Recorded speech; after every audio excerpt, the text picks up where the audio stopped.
whape whalangi eni, ko e Priness Pule, Sālote Mafile'o Pilolevu Tuita.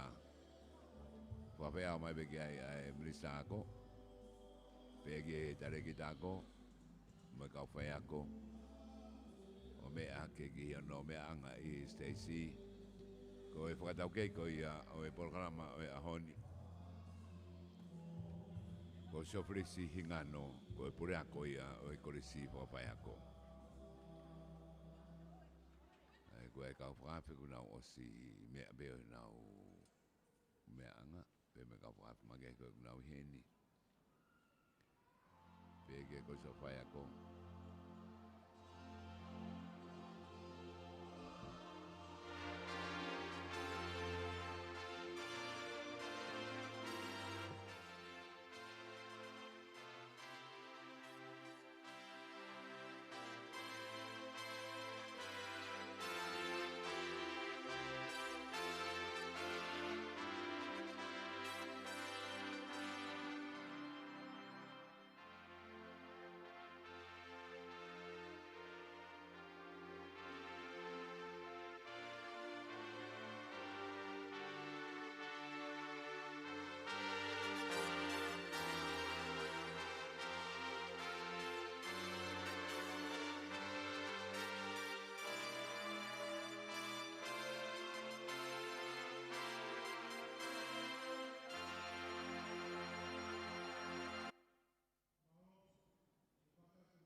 Kamata mai tamini araka ko ia ai whanawa ko kuna mawhai longa I ahoni.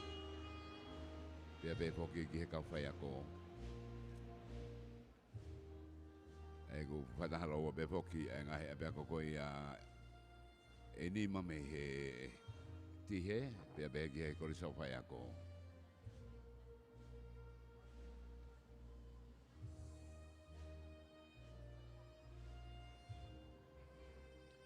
Ai utak me be e minista ko. Hawa mai ai tareki tako. Pege kau whai ako. I ongo ape ako.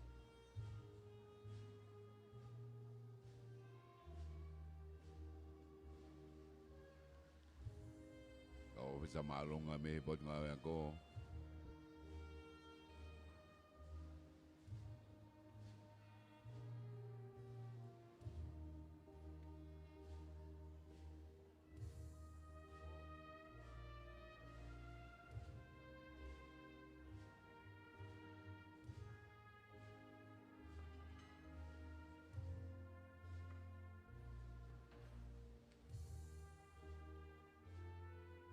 Whanahono whako I Falemasiva, ko I Stacy whako ku whawhonga whakahihifo ia.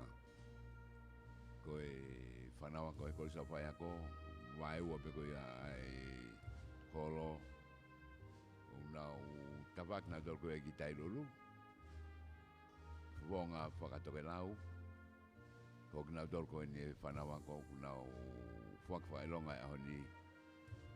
No, mai beo puno ke whawhakarang langi pe nau tapok matao ko na tolo ku tapot ko ia ki hara tau whahau. Matu whoki ko e whaneni ko lunga ku atahale mai ke ngai matua. Mai kau tai whanau, mai whanau na whono ape toi te mamata ki ai. Nau mamata ke nau whanau.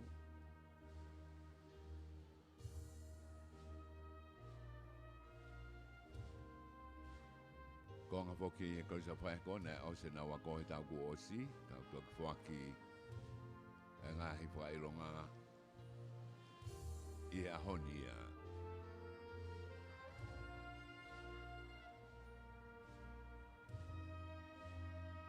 Iko I whakatano ke taha ka whai ako ane nai ke toko ono full tupu me korisa whai ako. Toko uanga tupu me he TIHE.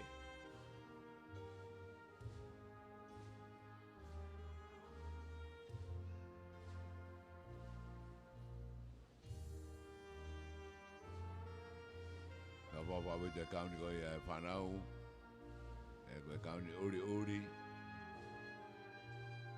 tapai ngenga. Kau mau certificate bega toi whamoni, nau te unga whakatonga be.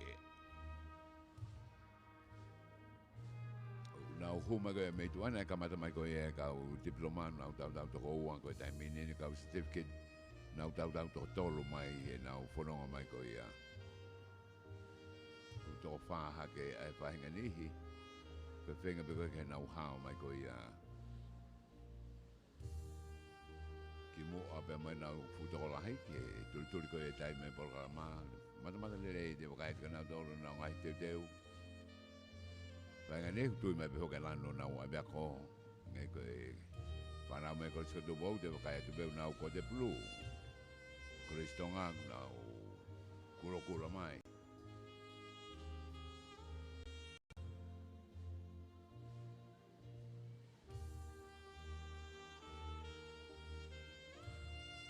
Whanau ni mehi TIHE, ai au nau kauni lan uri kai tapa pulu pe. O whatatau ki apiako koe nau kau ki ai. Kau whaka School of Information Technology, School of Accounting, School of Media and Journalism, mo School of Tourism and Hospitality.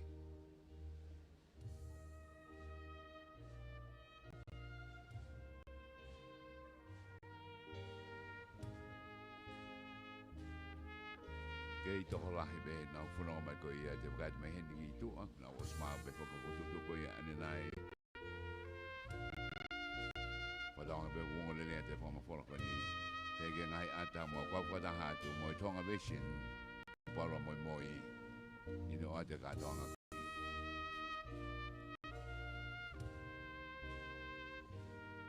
Tatari pe via toki, ma tatol koe ia mei India i New Delhi, tawanga tawa hai wahe. Ai ka koe.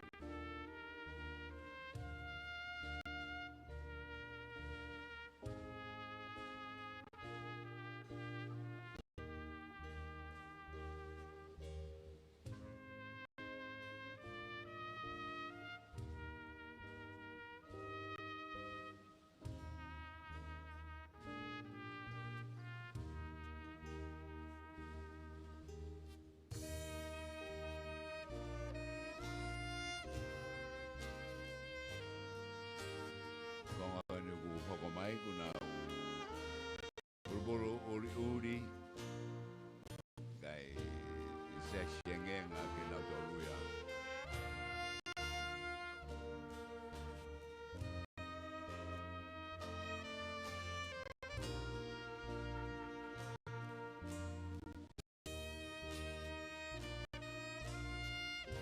na wa ke fa grupo fatatau ke apia ko ia na ai aku puru na tolko ia ku diploma. Te uma whatonga meg na tolko ia ku certificate peto whamone ako. Ta uru aki ia.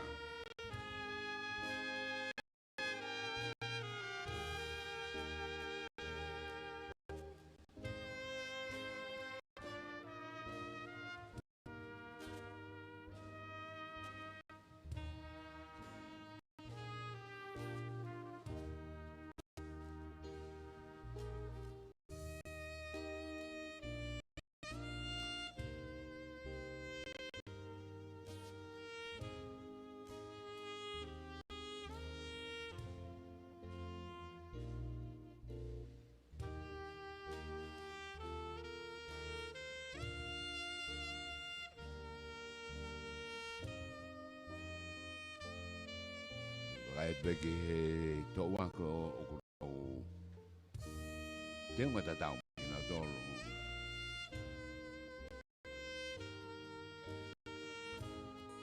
Ko grupo ni taha kuna lanu indigo ko me ko tu ko apia ko fa ngo ia. Ko na ko certificate ko ko ma ko me mui. Na aloha mata.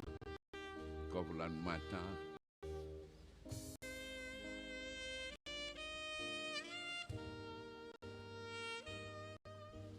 no tawala loke hakotoa.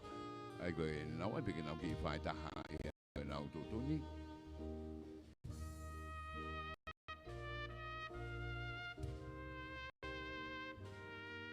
Koe abe ako hoko eni, koe agricultural science, so nau ka uri ka sesh lanu mata.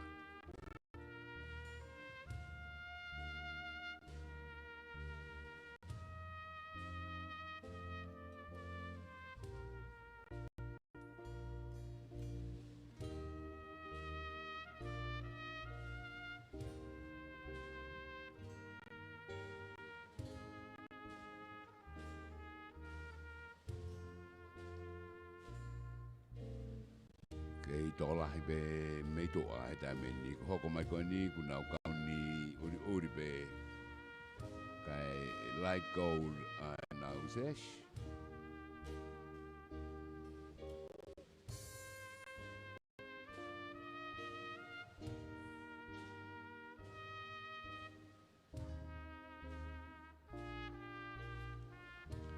Eu ki ke bena tolu me he kolisa whai a koku ilonga bita koula koia ai kolisa whai a koia. Ina walwa ke koni uki mamange ai abea koko ni tai meni.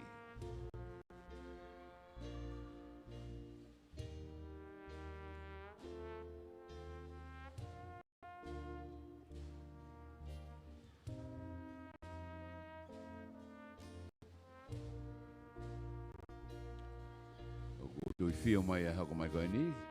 Kauni uri e beka ku hina bako siliva. Aloha ko light blue. Mo e kurokura koe tui koe takmamata e ni. Ngahi konga keke koe e takmamata kuna walu foki hospitality operations, international business, information technology, mo tourism management.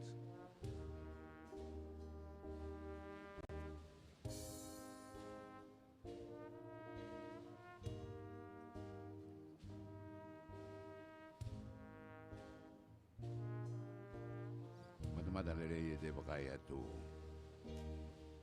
Kau tō maari taha i ngai ue ke tāna tonga ko ni e sunia ko e ngai whare koloa sai nā ko e lore mo u whare ngahi uru me te wakai atu ko ia pea pehe ki ngahi ngoe kakala i e ao kakala o e ahoni.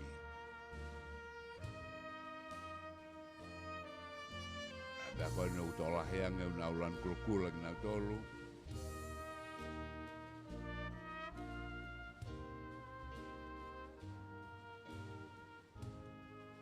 Ege, alepo koe ia e sesh kulukula to e tapa koula alalo ia e ua. Me hange koe tapahina e ua koe ia e tupenu e whanawa kori ahona.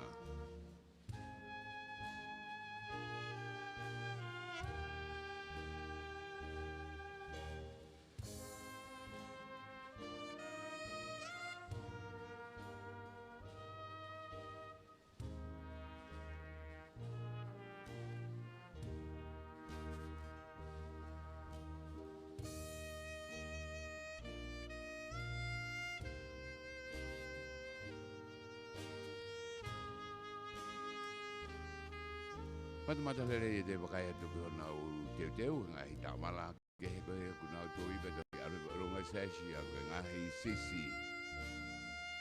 Nau kahoa me ke kahoa paanga.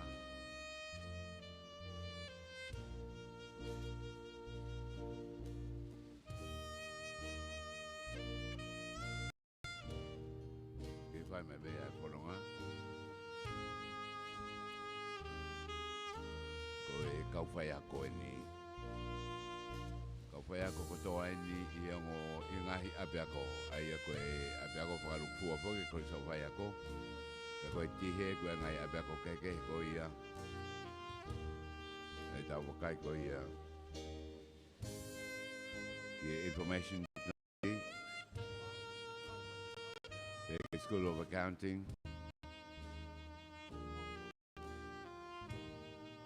School of Media and Journalism, the School of Tourism and Hospitality.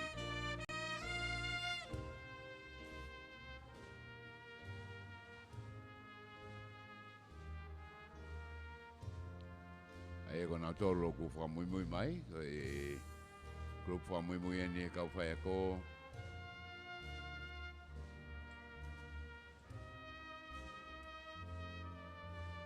E me katoa whake e kau whai ako, nau o sma u whai longa katoa. Tau beo nau te tā wha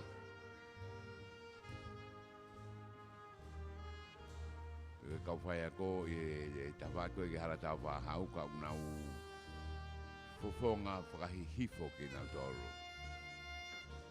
Ai ako e kau ngāwen me tare ki tāko, o e minisako, peke kau samalunga, unau fofonga whakahahake ki nau tolu ka e tawhaki a ki tai lulu.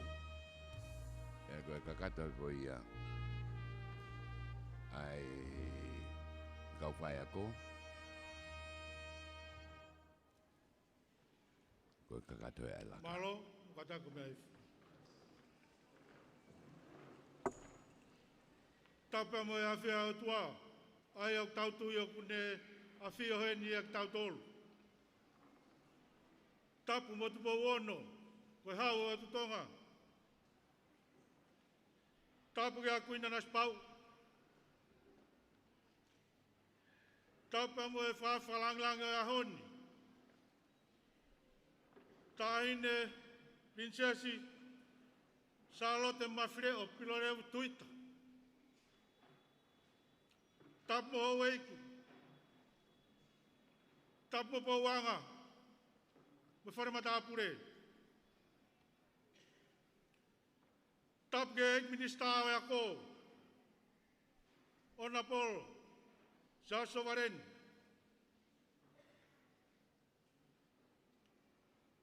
Tapu ke tārai Priness sa Tonga. Whaiwhekau Tongatapu lo fit katoanga. Tapu ke tak ngawe pot ngawe ako mo ako ngawe. Tapu ke kau tokon tare kita ko tope o pot ngawe ako mo ako ngawe. Tapu mo finau tutone. Kau mate aki o ako he fonuan. Tapu mo kau whaaf ko tope. Tapu mo si ngai mātua. Mo ngai kupe kau aki. O ako maalunga ange o Tonga.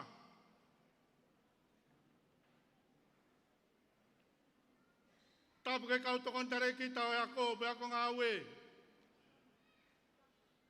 Tapu ke kau ngawe katoa. E ngā ia koanga maalunga ange o Tonga.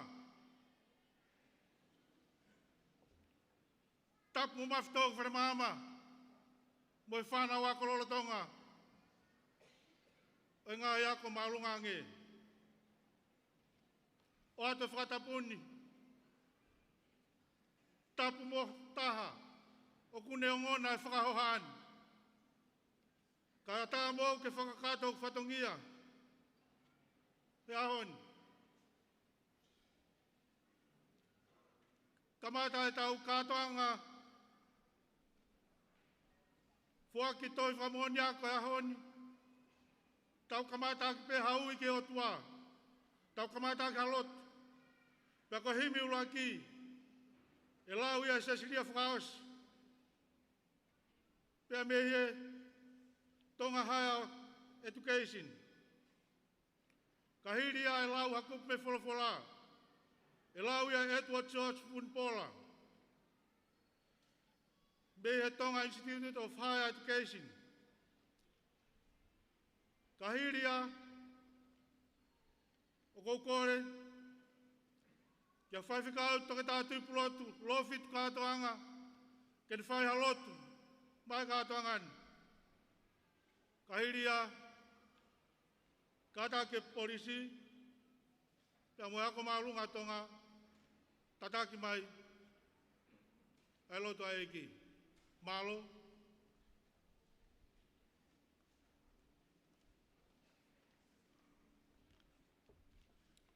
Koe whawhawala himi e kamata ke o au tānak tunga a ka maalunga anga oi pule anga. Ko nima ngeau whitunga fulo e himi, mo ka taki me hake ke tauhiwa.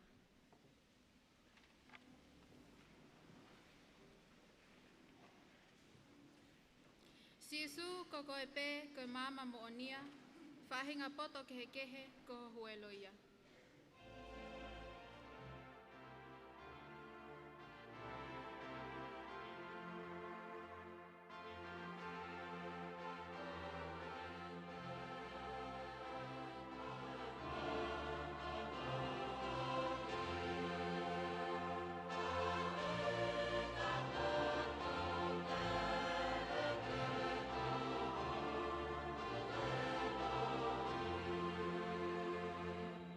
Koe ka kai kotoa na e whau ai Tongatapu, nau mau pe mehe a Fiona ai mea ne nau a au.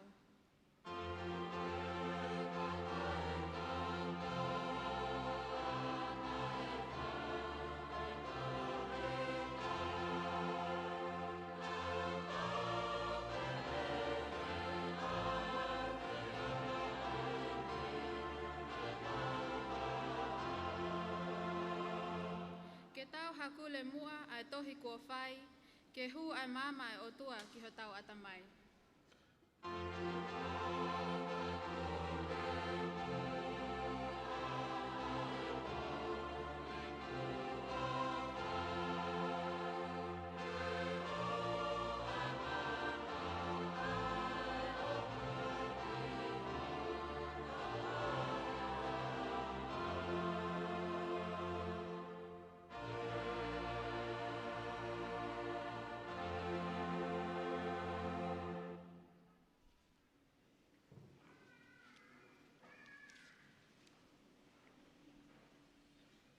Koe wholofola e lau mai ki tau tolu ke o au ka toanga tanak tuunga. Oi pongpong ini. To o ia me tohe ngai sa me.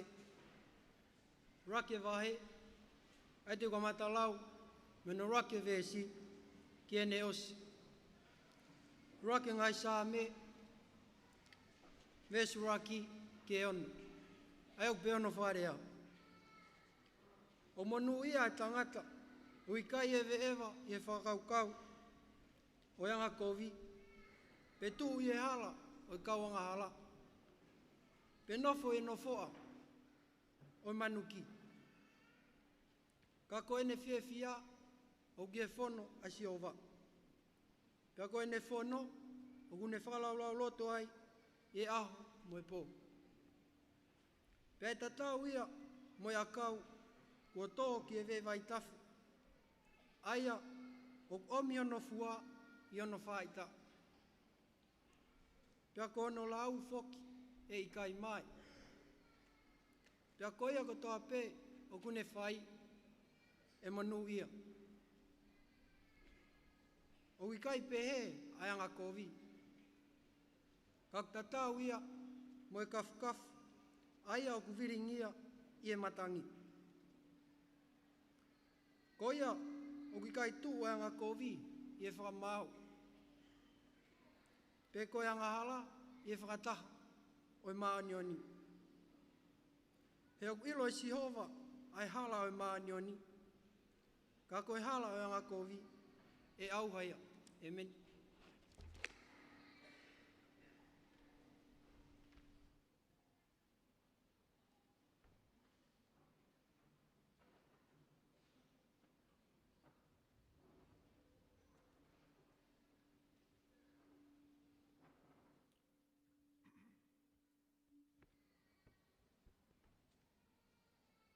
Taukolo.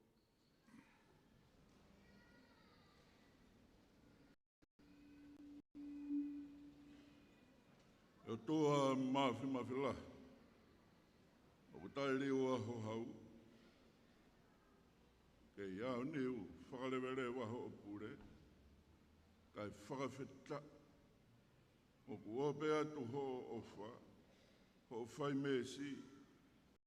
Ia kawha ho o tauhi. O lawenga monua i e mawhanonga. He mahina tuku o e tau. Kai lawa ke mau kātou i he whakamaro. Kai whakawheta. Koe o whawhenua tu ngā peha i awhiona. O mau te fua i Falemasiva he ahoni. Ke whakahoko e tāna ki tu unga whakatahataha. Ai ongo Institute o Tonga. Ke ngāhi ako mā olungange. Mo ako whakawhai ako. A pāta mai ofu. Ke a whei tau lalo. Toka hosikaina. Tataki pea ke tāpue ke nānge. A eo wau tāna ki tu ungani. O toa ko mau kau whakataha e whakawhetai mo i whakamalo. O e ko ho whakalau mairere ai tahine whakalangilangi. Ai Priness i pure. Priness Sālote Mafile'o Pilolevu Tuita. Whakatauange ke kei taumaringi maua i peho keresi. Mo i tāpua ki ke a te ia mohono whare. Tāpua ki nānge mu. Ai eiki minista. Oiako mo iako ngāwe. Ono po sa sovaren. Kauma e tare ki tāko. Toke tātangina Moimoi stin. Ia pehe ki he kau toko ntare ki tāko. Kauma e kau pureak. Pehe ki he kau whaiako. Ia o whakawheta. Oua mua. Na ngalo si whanau ako. Pehe ki he ngahi mātu. Kau maa ngahi kupu whe kau aki kotoa pe.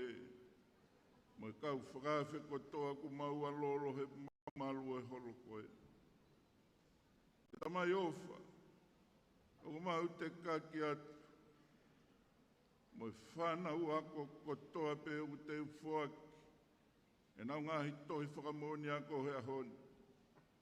Whakamonui ange ki nau tolu hono kotoa. Ke hange koe sāme kua maulau. Ke nau tuitala ki ho o wholofola. Kai lawa ke nau tatau. Moa kau kua tō hewe waitawhe. O omi hono fuai o no whaahitau. Pea mohono lau e kai mai. Pea ko ia kotoa pe o ku nau whai. E monu ia. Ke pehe ho whakafono aki ki nau tolu. Ho ngahi monu ia he ngāue. Mo e whatongi a kotoa te nau whakahoko he taukaha una. Siso o kui kai puri. Whakauri uri la tai kokoe pe. Koe mama moonia. Whahenga poto kehe. Koho huelo ia. E laumahari e maoni oni. Ke ka whio tu maua whai ho mau whakakoloa. Toko mua ke au ai pea e langi. Mo e whakawhetai. Koe mau loto ia mo e mau tautapa. Tonga pea sisu kalaisi koho alo. Ka koho mau whakamu ui. Amen.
Whamalo atu ke tangata i Palestine e saso Tonga.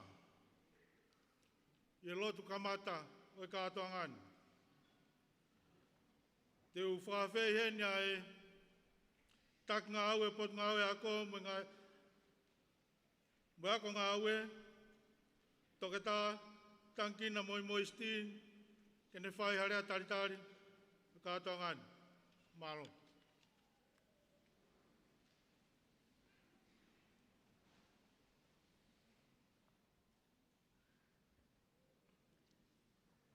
Tapu moe awhia o tua i ho tau loto ngā. Tapu moe hawe o tu tonga ki ngi tupo ono. Tapu mo kuini nanas pau. Tapu mo Priness tupo toa mo e whare o haa mohe o fo. Tapu mo Princess Sālote Mafile'o Pilolevu Tuita. Ko eiki whakalangilangi o kātoanga tānak tuunga ai ako whakawhaiako a Tonga Institute of Education pea mo ako maalunga ange a Tonga Institute of Higher Education. Tapu mo ho eiki no pere a ene awhio. Tapu mo pare nia o Tonga Honorable Whaiwhekau Tongatapu hiwa tu ione toa. Tapu mo eiki minista o Iako mo Iako ngā we, Honorable Siaosi ofa ki wahafolau so valeni. Tapu mo Whaiwhekau Tongatapu pulotu lo fitu kātoanga, Palestine o Isiasi o Tonga moha Latu. Tapu mo tare kita o musika, mo kawifi a potu ngā ue polisi Tonga. Tapu ke kau whakawhi ko toa pē i he kātoangani. Tapu ke kau tokoni tare kita ako, hongo pure ako, mo kau whai ako. Tapu atu mawhito ki Falemasiva, mo kau mautohi whakamooni ako ko toa pē, o i wawhe taha iwa, wawhe uanoa. Whakatapu atu ke ngahi mātua, kau tauhi whanau, ngahi kau ngā mea, pēha kia sola mo havulangi o tau kau whakataha heni, pēha pehe foki ka teki mo tolo mo whanongo mai he ngalu ea, pēha mo e waha o pē. Tala mo ka apui e whakatapuni, te uhu whangai, kai whakakakato atu ai to o whatongiani. Tomu atuku ai pē whakawhetai ke o tua mafi, i he whakatau lama hao, e tau whono ngā pēa tau a usia mo uiai e ahoni mohono kātoa ngā. Highness Princess Sālote Pilolevu Tuita. O kua whawhuho ngā iata eiki minista o Iako mo Iako ngā we, Honorable Siaosi ofa ki wahafolau so valeni, mone potu ngā we Iako mo Iako ngā we, i hono talitali loto vela maafana ai wheitu una ki he kātoanga whaki tohi whakamoni ako, ai ako whakawhai ako a Tonga, pēa mo Iako maalunga ange a Tonga. Ko Iako i he whonuani, ko e mokoi whoki eni o wharelahi. Pea ko e langi mama o ia uluaki whaa, bo kai meri ai whonua, o a umai ke kātoanga o i ahoni. Highness Princessi, ko e monto ia o Iako whakawhai ako a Tonga, ko e sio atu. Ko e tau ene whaango fulu maa whaa o Iako angani. Pea na e whai a sio atu me he tau ko ia e whaango fulu maa whaa ko hiri ki he ahoni. Ki hono teu i kakato e kau whai ako maa Tonga, whakate whito ia i he ngahi pou koula o i ilo mo i nofo whakatonga. Ko e ahoni e whoaki atu ai ha ngahi matai tohi whakawhai ako ke teki nau tolu, ke whakamo ni ko nau mateu teu, ke nau whai ako maa Tonga, ke a koi i he mo ui kakato ai hako tupu mo i kahau o Tonga. Ko e ako maa lunga ange o Tonga, ko e tau ene tolungo fulu maa nima ai nau whakahoko whatongia. Whakatatau ke palani ngā ue a potu ngā ue, ko e a koni o nau whakahoko ha ngahi polo kalama ako mo ako ngā ue, ke teu ia i e whanau Tonga, ke nau mau ai tau kei whakaako mo tau kei whaka ngā ue, whiunga mo tau ke ngahi whakalakalaka o kutu uloa. Pea koe ahoni, Highness Princessi, e whoaki atu ai ha ngahi tohi whakamoni ako, i ngahi malae kehe, aia koe tauhi tohi, accounting, taki mamata mo tari kakai, tourism and hospitality, sainisi o computer mo sistem tānaki whakamatala, computer science mo information systems, media mo whai o ngongo, media and journalism, pea mo sainisi o ngowe, agricultural science. Koe ngahi iako mo tau kei ngā ue ko e ni, o mātu aki aonga lahi ia ke whakalaka tuuloa o e whonuani. O whiawhia whoki a putungawe a ko ke tau kau whakataha e ahoni tahine prinsesi, mo e toko nima tuu ki mua i he sivi hu ki he ngahi korisi e tau ni, ko e sivi au kui ko e secondary schools entrance examination. Ko e tau whakaosi whokieni o e sivi hu i he kalasi o no. Ko e tumu aki e whiawhia e eiki minista mo ne Potungawe tahine whakaafe whakalangilangi. Ko e ola lelei ne mao he sivi o e tau ni. Ko e uluaki fōfua taimi eni, talu me he wafe taha ni ma, tau e nima kōhiri, ke a oai e peseti lava he sivini o whakalaka he pesete nima noa, whakaavarisi whakakatoa. Ko e ola lelei ko e ni, o tau whakamalo heni ke ngā ue lahi, mo au fuatoa e eiki minista a ko mo e Potungawe. Ko e whakawhetai, mo e whakalangi lagi, e ta e tūkua e pē hono ave, ma e eiki. Taine Priness kai uma ai kau whakaafe. O whahistoria a honi, o tau kau mo e whanau, i he polo kalama whooa e eiki minista mo e Potungawe i he tauni, o ku iloa ko e ako tuuloa, pe ko e Open Senior College. Ko e whainga maari ako e ni o kuange ki a teki nau tolusi i whanau, na e motuhia e nau whainga ako. Tupu he ngai uhinga kehe pē. Kau nau to e whoki ki loki ako, ke whakakakato ai nau whainga whakaako mo whakangawe. I kai ngata ai ka tau kau whoki e katoa ngani, mo ki nau tolu ne lava lelei e nau ngahi whainga ako i he polokalama ako ai Commonwealth of Learning, pe ko e polokalama ako ni online. Aia o ku whai katoa e polokalama ko ni e he malu o i ako maalunga ange a Tonga. Tahine Sālote Mafile'o Pilolevu Tuita. O fofonga eiki e katoa ngani ho mea mai. Pe au langlangi ia e tuunga mātua mo whina mātua ni. I ho whakawhainga māria i ho taimi. Ka ke hawhi i tau lalo. O mea mai ke tau kau ngā whiawhia he katoa ngā aho ni. Ko e katoa ngani e tongia ia he loto o e kau mao whakamoni aku kotoa pē. Ko e nau whiawhia e kai ngata pehe ahoni. Ka e hoko atu ke kaha u. I he nau ngahi manatu meri e. Ki he whanau ahau eiki, o kua o atu a tari loto whiawhia ki a tiki mou tolu he pongpongini. Ko o mou mea he ni, ko e whakahaa ia, aho o mou poupou ki he ako i ho tau whonuani, pea o kounga ia ki he eiki minista, pea mo e Potungawe. Ki he tangata eiki Palestini o Isasi o Tonga, whai whekao toke tātu pulotu lo fitu kātoanga mo haa lotu. Mo oni e lau e puna ke, lau pehe palofi sai, toki o rive e ua. Pure anga mo i siasi, kai maa lohi ai ho tau whunua ko Tonga. O huatu e talitari, loto whiawhia ki a teki mou tolu e pongpongini. Whakawhetai e lotu lelei ki tau inasi ai. Ka taki, o a pehe tuku o mou lotu mai. Ma eiki minista, Potungawe, kau ngawe, kau whai ako, mo e whanau wako a Tonga. Ke ngahi mātua mo kau tauhi whanau. Ko e whiawhia aho ni ko ki mou tolu ia. He ko lava e fua whatongia o mou iheni ai. Ke tau ngā whaka mo oni ki hola lelei, o e whainga ako na e whakahoko ho mou whanau. Mā lo e tau whanau, ka koe ka hau lelei o Tonga. Ki he tau whanau, ka koe kau mau tohi whakamoni ako e katoa ngani. Tau whiawhia ko toa pē i he ikuna ko mou lava. O kou whawhunga i atu a eiki minista mo ne Potungawe ako, i ono tari whiawhia mo loto mawhana ki mou tolu hono kotoa. Tahine Priness ka koe eiki whakaafe whakalangilangi o katoa ngani. Mo ki mou tolu kotoa pē u tau lo nuku heni. Mo ki nau tolu o nau whanongo mai he ngalu e a mo i waha o pē, sola mo e vulangi. O whaketau mau ha katoanga, whakamawhana, whakawhiawhia mo merino foki e funga o e ofari oa ai otua. Pehe foki ai ofa mo e whakatauanga e eiki minista mo ne Potungawe ke mo mao ha Christmas whiawhia mo a tau fo'ou whonu keresi ia. Malo au pito.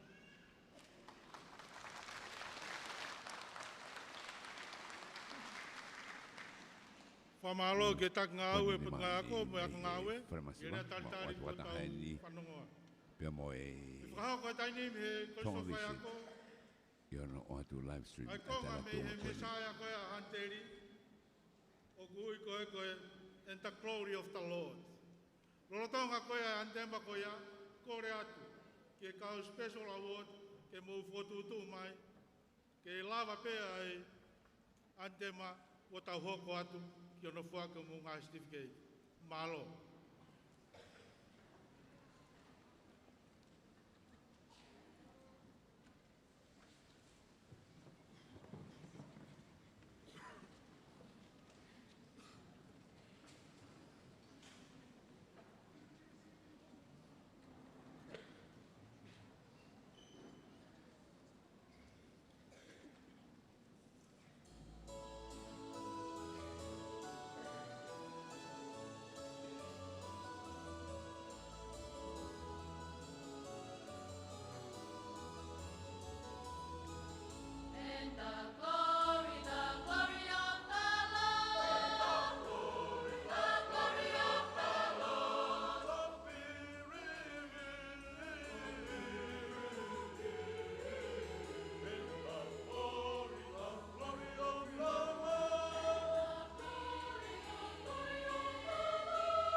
Tapua tu e whawhalanglang e ahon. Priness Sālote Mafile'o, Pilolevu Tuita. Mafitou Falemasiva. Tala muka pui kau whamalumalu atu he tala whaki. Uka mata ke kātoa ngani. Tupe mua ke uhao atu he. Tāu e ako tu uloa e mau tafi malae. Mo longa i whanau lau tohi. Kau he pue o maalalini. Ko ngaholo lere ho ngahi waka Mafitou Falemasiva. Ko ngahi waka pena e tufunga i me ala folau e lau tohi. Ta tau be mo fangi i whanau whakafofa ko lava mai moia. Kau he whate te o aho. E whao kwa te ola sivi hu ke uafe uanoa. ai whanau lau tohi ngai korisi, ai secondary entrance examination ki he uafe tahataha. Nai kau ki hene whanau lau tohi toko uafe whitunga walongfu maa nima, whanau ene toko nima. I he kalasi ono, i he waha tau, hongo fulu ki he hongo fulu maa ua, me i toke lau mamao, me he no poto takalaua, me he nu seilala, hafulu hao, makakolou pua, toa fotuloi, pia mo Tongatapuni. Koe lau tohi whakatoa te au hongo fulu maa nima, te au hongo fulu maa taha, na kau ke sivi ko ni e tau. Preso de whana whai sivi, rea wha Britania, Sainisi, Fika, rea whakatoa. Me he wafe, fitu walungfulu maa nima koe na e sivi he wafe wanoa, toko nima tu ki mua eni, o omi whakailongai. Ngau rerei na whakahau, tau whakafu, o wafe wanoa. Na ilonga pe rerei yange, e ola e sivi, i he tauni, o whakahoa ngā he tau ki mua. Ko toko nima tu ki mua eni. Ko nima, me he lautohi a Havelu loto, neta Linda Mafi.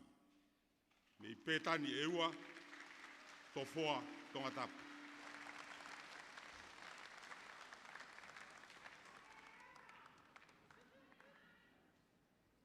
Ko whā, me he GBS, Fasi Moe Afi, Daniela, Mikaere Mau, me Fuamisi Vavau. Mabo Fasi Moe Afi.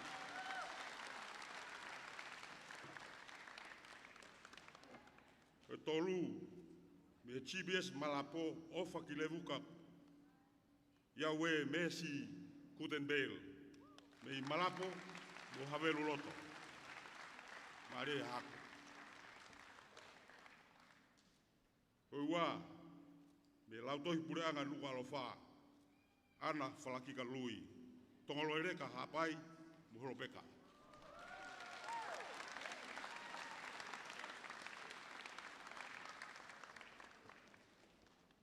Tain fa falanglang, nege ek mista, o laupisi eiki, ai fa nau he nau meai, e mea mai feituna, e tanak tuunga e tauni.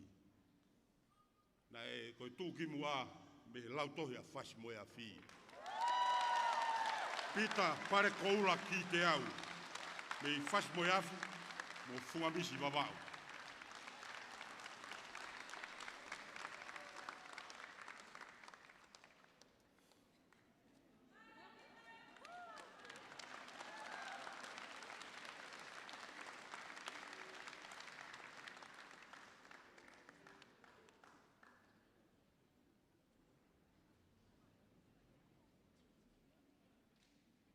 Puro. Pamaro ata.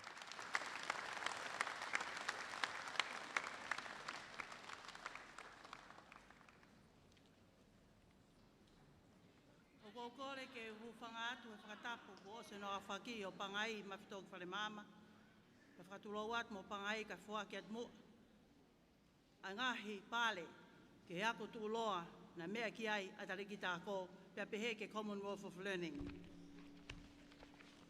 E ako tūloa, e ne au mai ki ngataanga o tau koe ni, o whai tau wako pia mo poloklama ako fo au koe ni.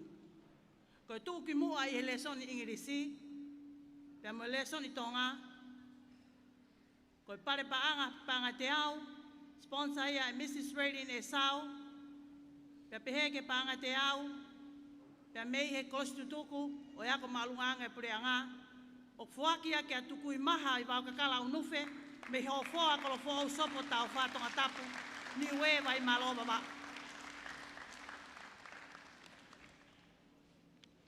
Koe mau e leson sainisi, pare paanga te au, me kostutuku iako malungange, e pureanga, mau mo fika, pare paanga te au, sponsor e spola halafihi, pehe ke tūki mua I lesson computer, pare moia panga te au, pea whakatolo oa ngota maiko e ni, o mau mena scholarship I kakato, ke ta uanoa ua taha. Ko ngai pare katoa e tolu koni ualu katoa e kia lea alofi rupi paongo. Pea me hihifo tongo leleka, o whangaha pai tu anupa wa u holonga Tongatapu no wholomotua. Mafto ki Falemama, ne si ai pe whanau ne nau, puke fufula mai a ki a koni. Koe toko taha, koe most committed student of the year, mo cash prize panga te au ni manoa, o awea ke leo di sia tai mari he lotu rei tau fui. Pea mei tukulalo hou mawawau, ha ano kolo ha paina wholongolongo Tongatapu. Pena iai pe, ma mo tamai o eike toko ua, i he polo klama ako koe ni, ko whawhetai, ne na au mai pe ke ahoni. O kuna mau e na awa e pare, ke most progress student, o whataha mo i panga te au ni manoa, mo i panga te au me koristutuku e ako malunga ange, o awea ke kere kōrio ni ukapu, kolo motua, pea mo sione takitaki me i tataka motonga. Pea kou tui pe mafi tau Falemama, koe atunga pena e ako tūloa o ka pau keke na mea mai. Ko hono ua e proklama ako ke tauni, ko Commonwealth of Learning. O ki ai ai whana wako koe ni, pena iai ngai skolasipi koe ni, ne tuku atuia ke kakai e whanua, pa koki nau tolina na loto toa, ke nau toa a ngahi resoni koe ni. Koe ulu aki, ko ariria Latu lo le sio, mao e certificate e wanoa, me University of London, Information Security Context and Introduction, University of Edinburgh, Introduction to Philosophy, University of Manchester, Introduction to Physical Chemistry, University of Amsterdam, Introduction to Communication Science, University of Higher Education, Integrated Marketing, Communication, Advertising, Public Relations, and Digital Marketing, Dermatology, Trip to Skin, from Novakesh State University, Mind Control, Managing Your Mental Health During COVID-19, University of Toronto, COVID-19 Contact Tracing, Introduction to Biology of Cancer, Psychological First Aid, Introduction to Hearing Loss, Introduction to Reproductive Epidemiology, the Basic Science of Public Health, University of North Carolina at Chapel Hill, 14 Case Studies in Personalized Medicine in Vanderbilt University, Drug Discovery, Drug Development, Drug Commercialization from UC San Diego, all goes to Alilia Latu Lolesio.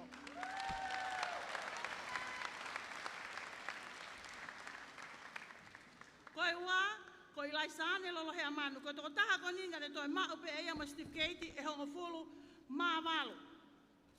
Toko wha amu pe, ke ulawat pe ngai university ne hao mea ngahi certificate koe ni, learning how to learn youth business English marketing sales, leading diverse teams and organizations, influencing people from University of Michigan, managing talent, brilliant, passionate youth, University of Michigan, University of Michigan Ross School of Business, inspiring and motivating individuals, University of Colorado, business writing, successful presentation, graphic design, University of Reinventing Higher Education, marketing mix fundamental, marketing research and consumer behavior, positioning what you need for successful marketing strategy, introduction to project management from the Coursera Project Network, leadership through social influence, Northwestern University, Evansville, Illinois.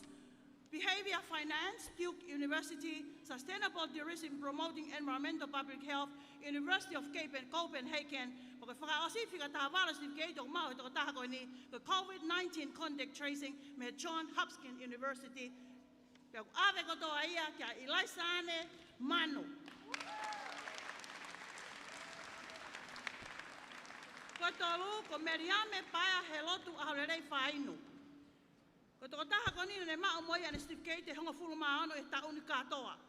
Uluaki extracellular totasa initieni, vesicles in health and disease, University of California, introduction to hearing loss, Michigan School of Medicine at Mount Sinai, introduction to reproduction, Northwest University, introduction to biology of cancer, Johns Hopkins University, introduction to breast cancer, anatomy of the chest, abdomen and pelvis, Yale University, anatomy, gastrointestinal, reproductive and endocrine system, anatomy, cardiovascular, respiratory and urinary system, University of Michigan, epidemiology, the basic science of public health, University of North Carolina, psychology of popularity, programming foundation with JavaScript, Data science, math skills, Duke University, case studies in personalized medicine at Vanderbilt University, mind control, managing your mental health from University of Toronto, COVID-19 contact tracing from Johns Hopkins University,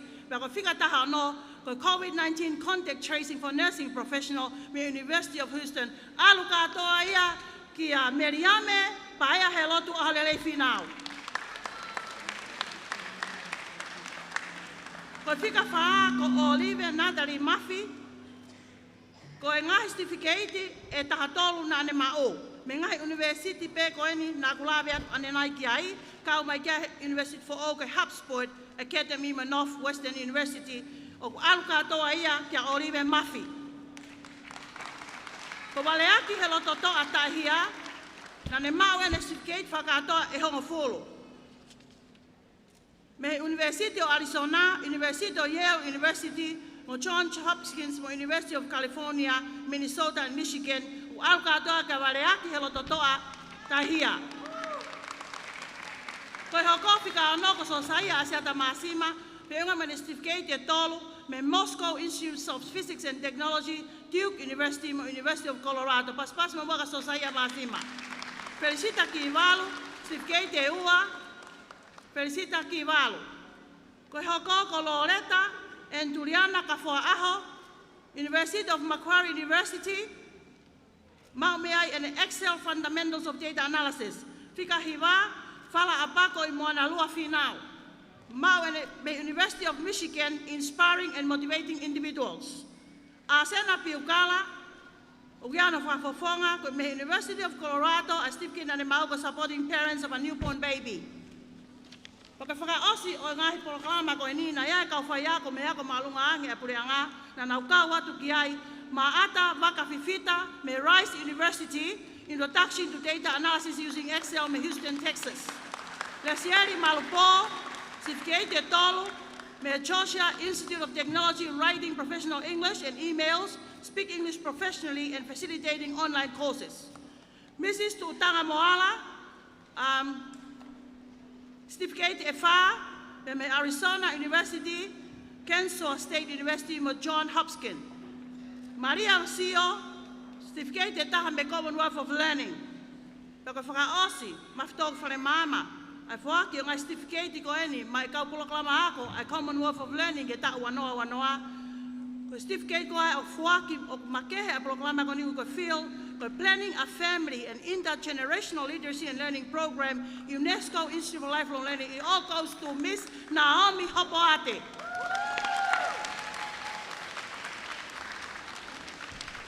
Ko malola hi atu, maftok wharamama whainga maari ko mau.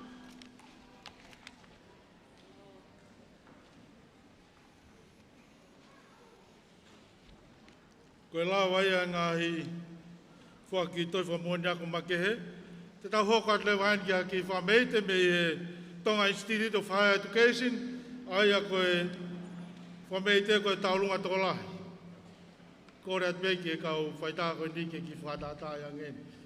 Kore at ke kau taulunga, taki mai taulunga. Taki mai taulunga e tainim. Kore atu ki e kau mamata. Ko taulunga koe ni, koe whameite. O kua tā pe whakapare, kau kai ke whutau mua ki ai. Te ria nā mau i he whakapare, ai mea ai whakalangi. Taki mai taulunga he tainimi.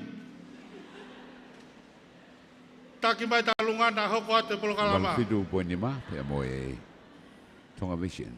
Mo ko whataha he no o e kai tare mea whakalangi. Whakalangi. Penisa Musione Maha, mo na kautaha All Peninsula Fire Inspections and Services, San Francisco. Pe hoki ki a whehi mo wini wahai mo e teisa contractor i hona.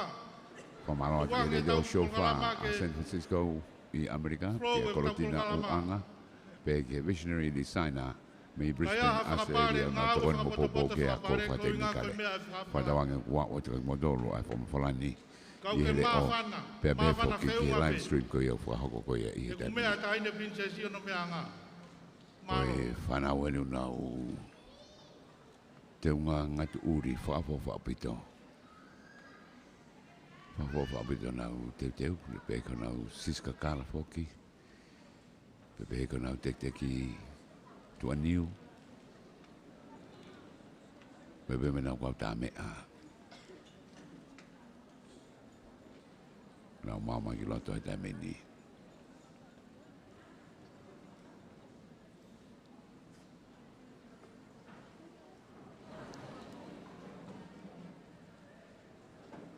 Tota hain toki hutomuun mai meitä pagi.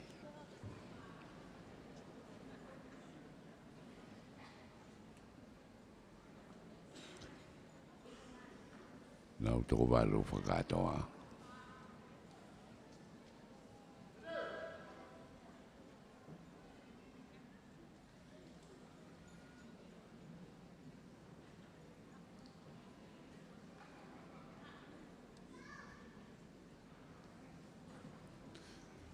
Kono ke hu mai pe kau taronga.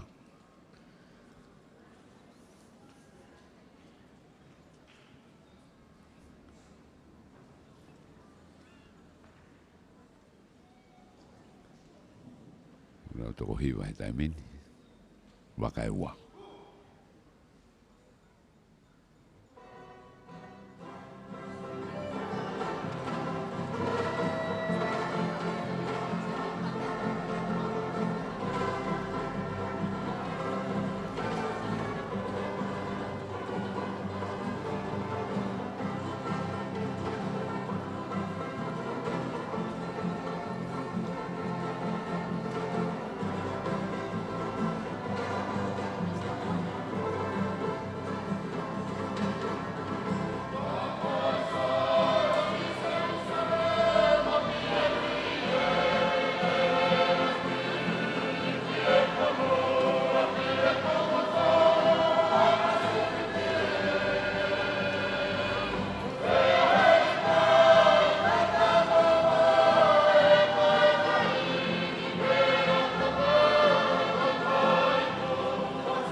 Vale,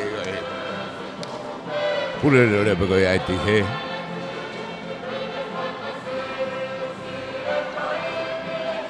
Sipola ko ia u takma yo tula pale be Moimoi. Osa ni ko pale.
Apoki ko muka o e pasfiki o e mai moa.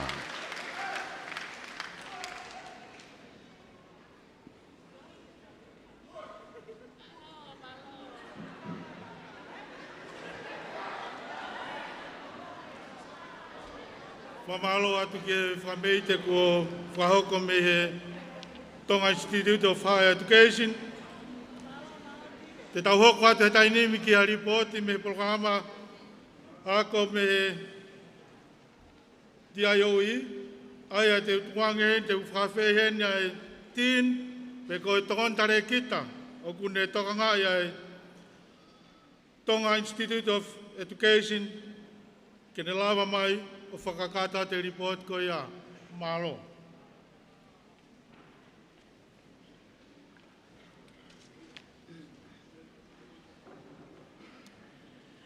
Tapu pea mo e awhio ai o tua ho tau lotolotonga. Tapu mo Priness Sālote Pilolevu. Pa kou kore ke huwhanga atu he toenga ngai whakatapu, tai ka mata aki ai katoa ngani. Kai ata ke whai atu ha whakamatala nou, ke ne whawhawhonga i e tau ngā ue koeni, ma ai kolisi ak whawhai a ko pe koe Tonga Institute of Education. Hange ko ia na lavei e he lea talitali, koe moto e api ako, koe sio atu. Pea tau at ki ai e vi sone ngā ue, ke ohi hakau whai ako tāu ma a Tonga. Koe polo kalama ako e nima, o ku whakalele i he api akoni. Ai a koe uluaki, koe Initial Teaching Certificate, ma e kau whai ako te eki aku whai ako. Ko hono ua koe Graduate Initial Certificate of Teaching, ma e kau whai ako maumata i tohi o te eki ke aku whai ako. Ko hono tolu koe Diploma in Education for Primary Teaching, ma e kau whai ako ki he ngahi lau tohi CE. Ko hono wha koe Diploma in Education for Secondary Teaching, ma ai kau whai ako kolisi. Pea ko hono ni ma koe Bachelor of Education for Tonga Early Childhood Teaching, ma ai kau whai ako toka mua. Koe whiunga e toko lahi o e whānau ako i he api ako, ki he tau koe ni uanoa, whiunga mo e toko te au onongo fulu māhiwa. Koe toko te au tolu noa i he toko lahi ko ia, koe whānau whiwhine, pea koe toko tolu hiwa, koe whānau tangata. O whai e whiunga ke mana koa ai ngā ue whakawhai ako, ki he tamaiki tangata, pea ke mātu aki hiki hake honau toko lahi, i he aku whakawhai ako. O whiunga ai toko lahi o e katoa o e kau whai ako, mo e kau ngā ue tokoni ne nau ngā ue, ki hono teu i o e kau whai ako, kau waka whai ako he tauni, i he kolisi aku whai ako, pea mo e toko tolungo fulu mā whā. I he toko tolungo fulu mā whā ko ia, ko e kau ngā ue tu umau ai e toko uanoa, ai aku whai ako ai toko tahavalu, pea ngā ue ofisi e toko ua. Ko e kau whai ako kontuleki, e toko whā, mo e kau ngāu e part-time, e toko hongo fulu. Pea oktoi tānaki atu ki ai, ki he toko lahi ko e ni, ai kau associate teachers, whakafuofua ki he toko te au wonongo fulu. Ai ako e kau whai ako tu umau ia i he ngahi ako anga kotoa i he i tongani, o kunau whai ako tu umau ai, ka o kunau toko ni e whanau ako whai ako he taimi, o kunau aahi atu ai o ako ngā ue ki he ngahi ako anga. Koe toko taha i he kau whai ako kontuleki, koe tangata ko Pāwis pahapahani, na e tō tau i Novema, lolotonga e ne whai whatongia. Tahin Prinsesi o whai whakaapa-apa ki he tangatani, he ngā ue tau lahi mo e oski a belenga, i hono teu i e kau whai ako maatonga, tau te whito ke malae o sai nisi. Ko ngahi ngā ue aonga ke whakahā, na e lava i o katopa a hono wakai i e TNQAB, ke accredit ai polokalama Bachelor of Education, ma ai kau whai ako toka mua, pe o glolotonga tatali ki hanau lipoti ki he ola o ngā ue ko ia. Tahine Prinsesi, hange ko ia, ko talaki i he ngalu ea pe mo e ngahi ongo, ko te waki ai potu ngā ue aku mo ako ngā ue ki ha university whakafonua.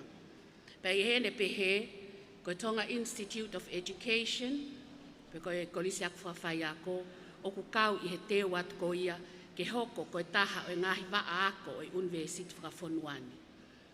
O ku kau atu ki he ngahi ngā ue toka teu ki he university whakafonua ko e ni, hono whaka ai o e ngahi whakatotolo mo e whekumu whakaako, O lava ai I he tauni, ai research symposium e ua, ai ni ihi o e kauwhai ako o Tongani, ke vahe atu ai ngahi ola, o I ilo mo e ngahi whekun whakaako, kua nau whai I he nau ngahi ako, ke ngahi mata I tohi mā o lungange. Pea e pulusi ai ola o e ngahi ngā ue ko ia, I he Tonga Institute of Education, Journal of Education, o kui ko e tokon whai ako, pea e tuku atu ia I Sanuali o e tau fo'ou. Ta ahine whakalangi o whiunga e tokolahi o kau mau tohi whakamoni ako, whakawhai ako, I he ahoni pea mo e toko ono ngofulu mā fitu. O ku fie whakafofonga I atu, ha whakamālo ke ngai hoa ngau e kotoa, tau te fito ke ngahi ako kotoa I Tongatapuni, me he ako toka mua, ako lau tohi sii, pea pehe ke ngahi kolisi, I ono tali o e kau ako whai ako, ki homo ngahi loki ako, o tau kau whakataha hono ohi, hono teu-teu-i, mono whakanau-nau-i, mono ako ne kina mo pou-pou-i, ai kau ako whai ako ke nau hoko, ko hakau whai ako tau maatonga. Puke ai ki whainga maali e koe ni tahine ke whakahoko atu, haki pōpua ki tala monu, whakakilismasi ke mauha, kilismas fia mo hatau fo'ou, mohu tāpuaki, lewe-lewe whakahohaa.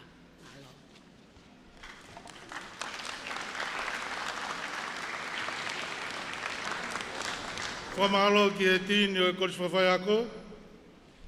Liwa ki fustua, I no whai ripoti, mai ako anga. Te tau hoko atu eni ki ha whui aitem me iwi ai polisi. Lolo tonga iwi ka e whui aitem ko ia, ko ukore atu, ki kau kreduen koe o e koris whawhai ako, ke mo kātaki, teu mai. Ko ne lava pea e whui whasi koe ni me he iwi ai polisi tonga, te tau hoko atu ewa ki ono whua ke o munga I tohi whamoni ako. Kātaki, rotonga iwi, teu mai e tau e kau graduates ke moutu laine mai ke whua ke mo tohi whamoni ako. Malo.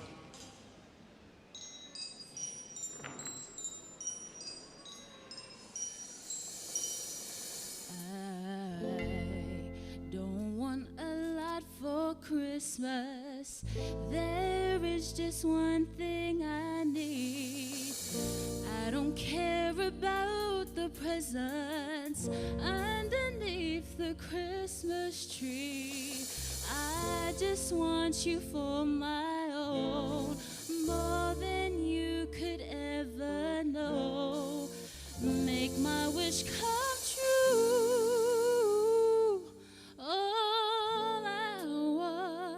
For Christmas is you.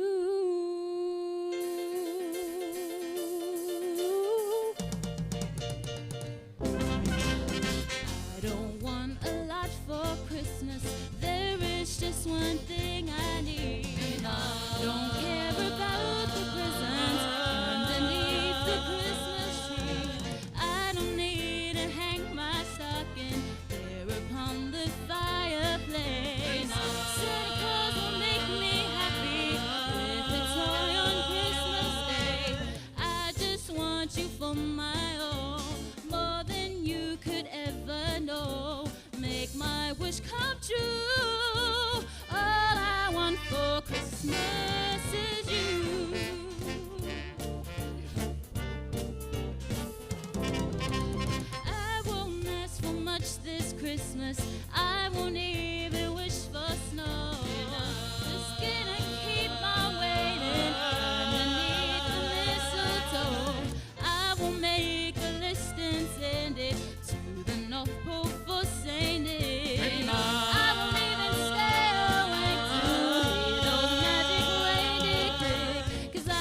All I want for Christmas is you. Koe go ife ka polisi. Tapu pe moe. Koe tā mea ka polisi. Tahine whalangango ia ho. Tapu pe moe mistako ka mai taknga we. Pea tupe mua ke uhu whanga atu he talamalu e whonua. Ko whaia ka no whakataulama ki tautolu he ahoni he taknga we. Kaya tā mua mo koe whenga maari e koe ni ke whakakakato. Ai whatongia o ia honi. Maftou whare mama. Whamore more. Tuku mai muha whenga maari e. Ke whakakakato atu hoku whatongia. Lem he api ko sio atu. Tahine e whawharanglangi. Whamore more pe e matamua. A whei tauralo pe mua ka e whuakiange. Ang hai tohi whamoni ako, ai whahinga. Ko lava i kakato ana whenga ako i he api ko sio atu. O kina tolo ene ai whahinga. Ko kakato ana ngā ue. Ke whamoni ako ko initial certificate i he primary teaching. Ona ofa ka whalama niwa whou pētani eua.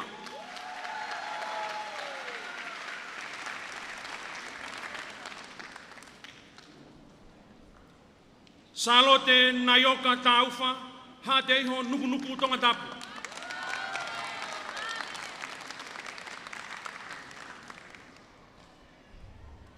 Mamaloa fo o mafi, hunga mamau pangai hapai.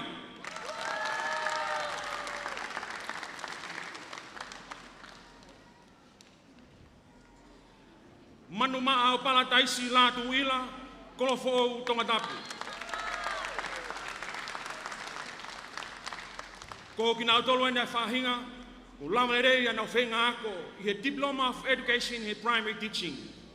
Manu ake whanga whatai, o honua ewa o loua mamau. Tāni ala mau whemare aki, rei mātua mamau tofoa Tongatapu. Te vita whinau, rei mātua mamau, nofo whungamana mo uia tere. Toka se whinau, sailoa me o koa ne afu, tokomololo Tongatapu. Re polo fuka, folaha, mawhanga, tofoa Tongatapu.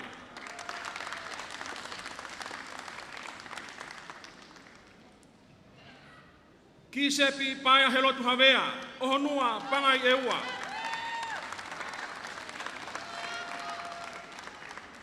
Maria Benat hufanga, o honua, kameri mamau whasimoiafi Tongatapu.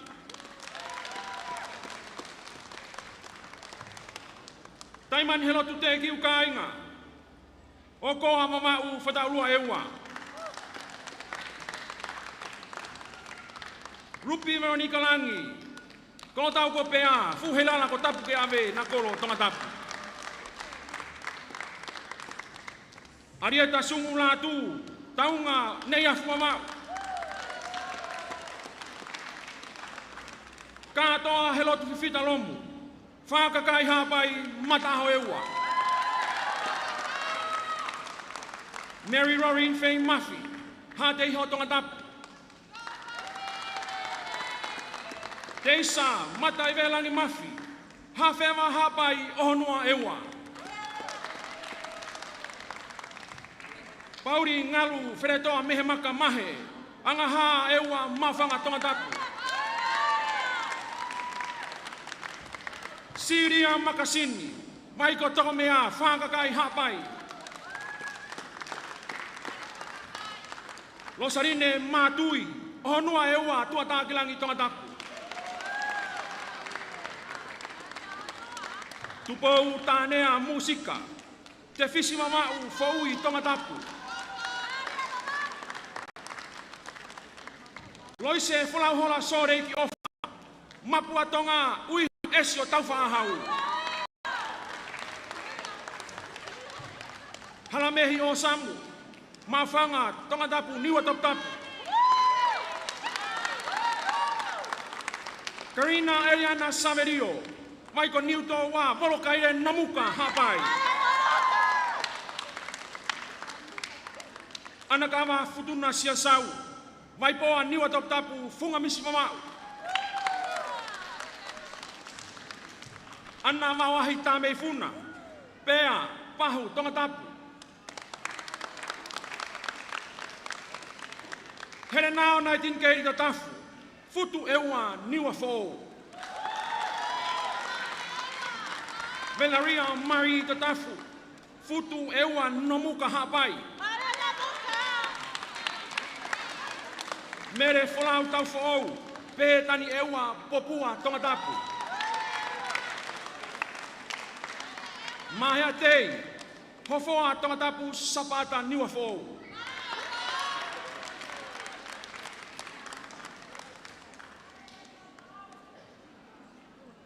Ilaisa ne teremame. Whareloa hapai tānea wawau. Te hopa me tufu I sota menilo Tonga. Tonga ne reka hapai fua motu Tongatapu. Mere kafuatu lotu kalafma tukutau. Loto foa hapai havelu Tongatapu. Sami wela ui mei moana tua kitau. Hatua ohonua eua. Sina mainga, o ua hawhewa hapai. Mirika ofa ke lotu evangeli o waka. Tonga ne reka hapai tatakamotonga Tongatapu. Lovely Agata Kadea Junior vea. Whanareu funga misi mawau mawhanga Tongatapu. Ko kina tolo ene whahinga kula rei. Aina whakakato a proklama Diploma of Education and Secondary Teaching. Samuela tariho iafu. Fitu yuka mea ewa homare ia hapai. Mere afu.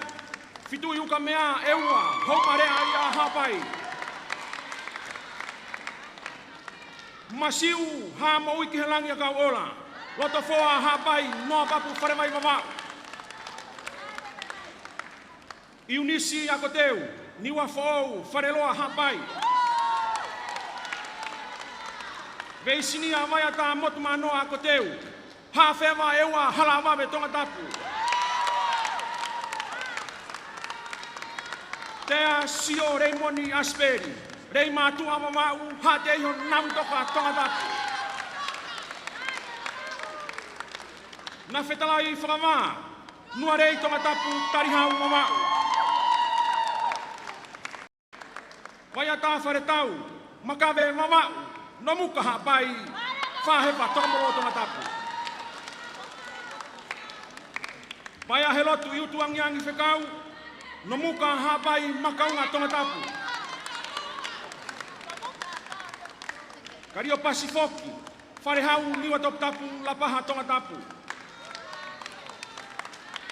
Manu tangi haere kaimelata furimai. Kanoku pau Tongatapu maini Tongatapu. Le sieri whakatua hafoka.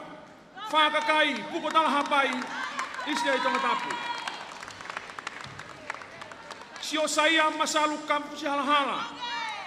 Hatua kolomaire eua makawe mamau. Ismeri lolo hautau. Talau wokoa mamau. Maraya venda hungalu. Ofu mamau hawhewa hapai. Asa eri kiwalu, tungua hapai, whahewa Tongatapu. Elizabeth Matalupe Mailangi, whenetoa mamau, funga atarika hatehi o Tongatapu. Seini matiteitalo hemaloto manu, uiha hapai, matahau Tongatapu. Mariani Moimoi mate epaki. New Down Fiji, Mataaho Ewa. Cristina Fuasino Augustino, La Paha Tongatapu, Uiha Hapai. Fina Ulauloto Kipulotu Parei, Tatakamotonga, Hofoa Tongatapu. Langi Tautaisika, Vai Malore Matua Taoa, Neafu Namau. Mai sioa mou I ke ofa, tautuiaki, te fisi mamau, whātumu Tongatapu. Aisea tua ki he kololoni tolunga maka, hātou hapai homakerika o Tongatapu.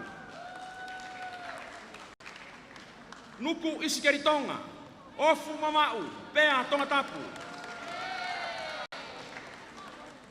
Taufa tukuafu, whangalo Tongatapu, tuane ki vare mamau. Sālote toki lupe tupou, homma te te wha moe kolo tuko vela tā. So firisi vai nuku, talau kaula mamau.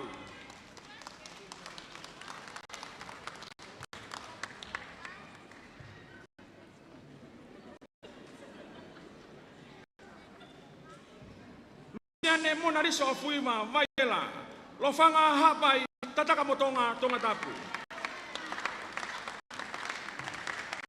Flani sesi ki nā mulahi bea, tonga lere ka hapai funga a fitu.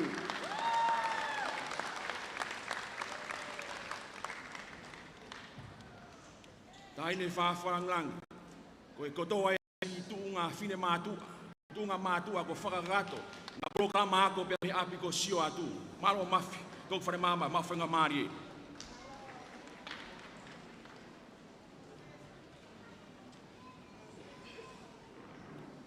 Mawhitoki whare mama.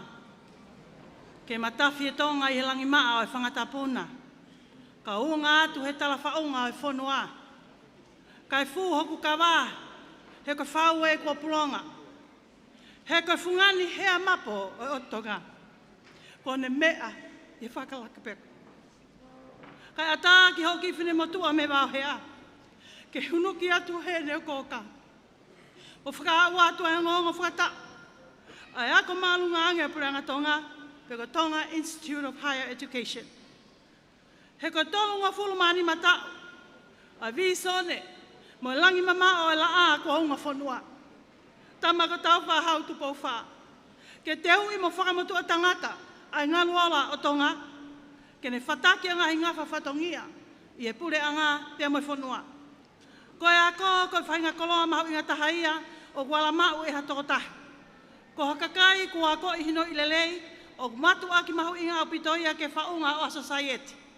Ko e ako, ko e hala whakawakawahia, e tau whanua ai e whanonga, ai kakai whafo i tuitui. O a usia e nau ngahi kawinga ngā awe, pe mawhia mo e whakalakalaka i e tunga e nau mo ui. Ko e ako i tonga o totonu, ke ne whakai ai a kakai ke nau whakaukau pe mak nau tolu, pe mo ngau i lelei mahu nau society. O totonu ke ne tokoni ki tau tolu ke tau lava mau e palanis totonu, i e waha o ngai whie mau whafo i tuitui, tuku whakaholomo e ngā whafonua, pa mohono whakakato e ngai whie mau e society Tonga.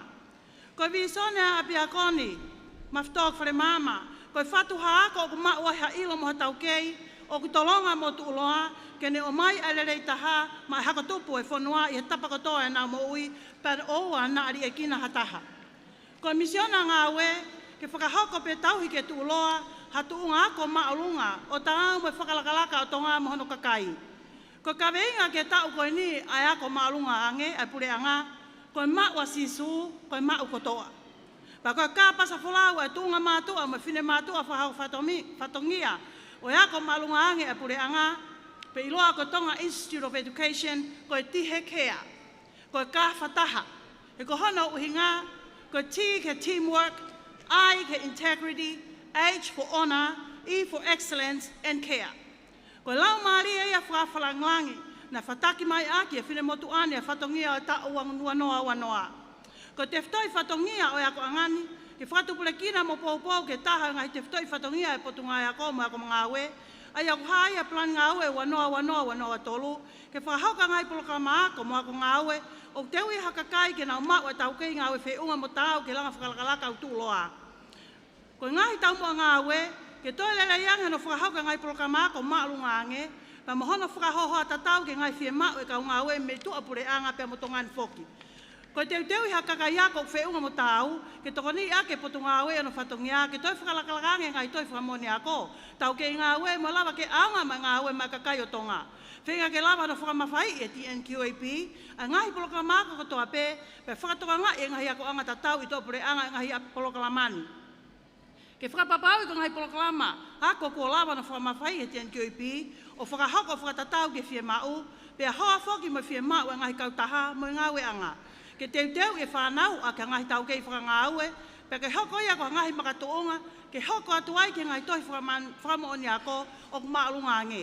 Whengawe aki mo ngahi kau taha pe ngahi ngawe anga, ke whakalakalaka ngai whanga maria ngā ue mai kau ako, ke toi lele yangi ai e nau mauanga paanga, pe toi lele yangi ai e tuunga e nau nofo, pe whakatu maria yangi ai ho nau ngai family, pe moi whanua whakalukfua. Paka whana whakaose e tau mua ngā ue ke apea koni, ke whakawhainga maria iha ataka i ako o lele yangi, hono nau malu mo mo lele ke whakahoko ai ako.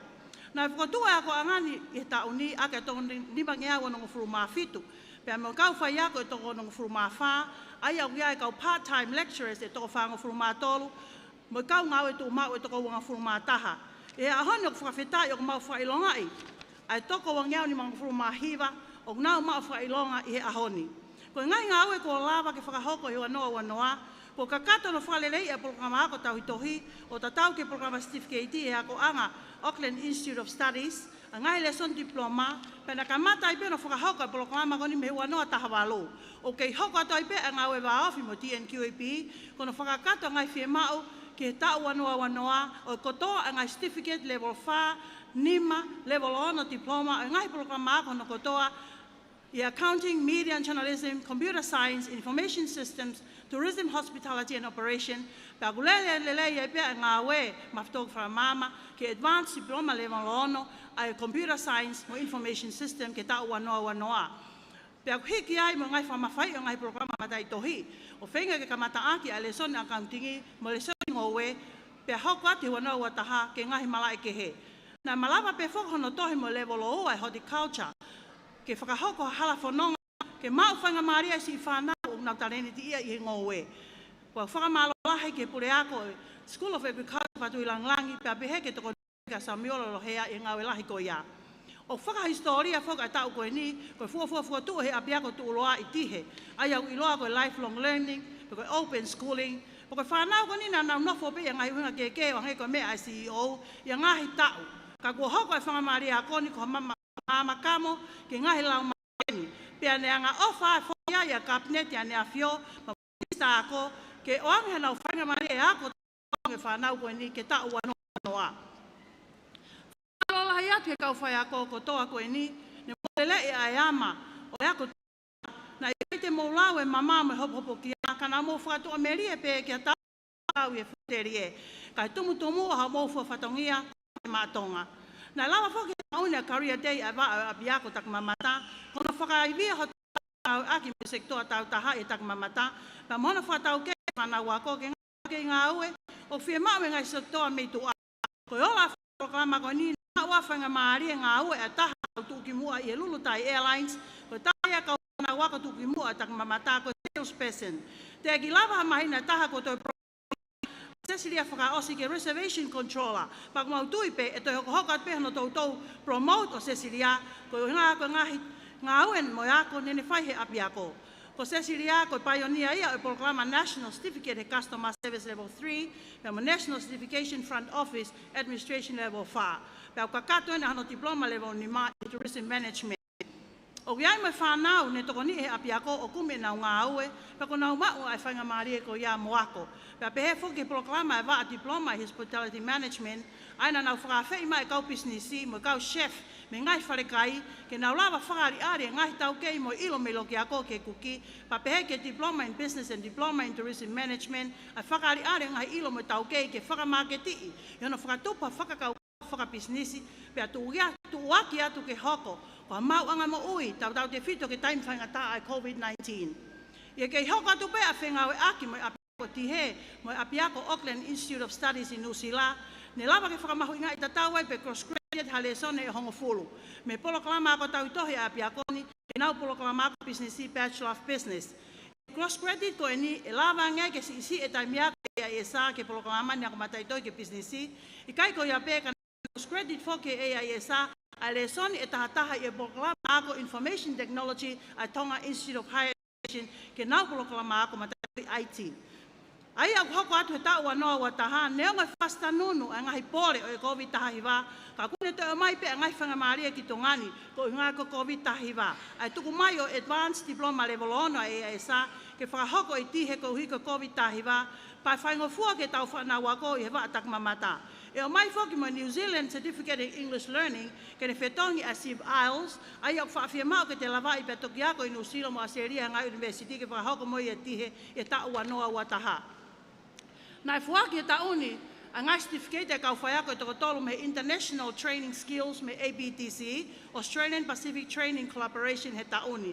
Pa koe whakakolo a ia, ma whitok Falemama, a kau whai ako na nau kau kia me apiako ko mātawaka, le siari malupo, mātawaka fifita, le siari malupo, me mawhoko fifita.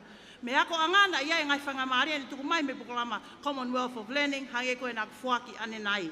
Ko ia ina ia fok mga whanau ako toko nima, na nau mau whangamari o huat kia ko anga Auckland Institute of Studies, talu me wafta fitu, mo na hiki to a toko lahi mau whangamari ako i Nusila.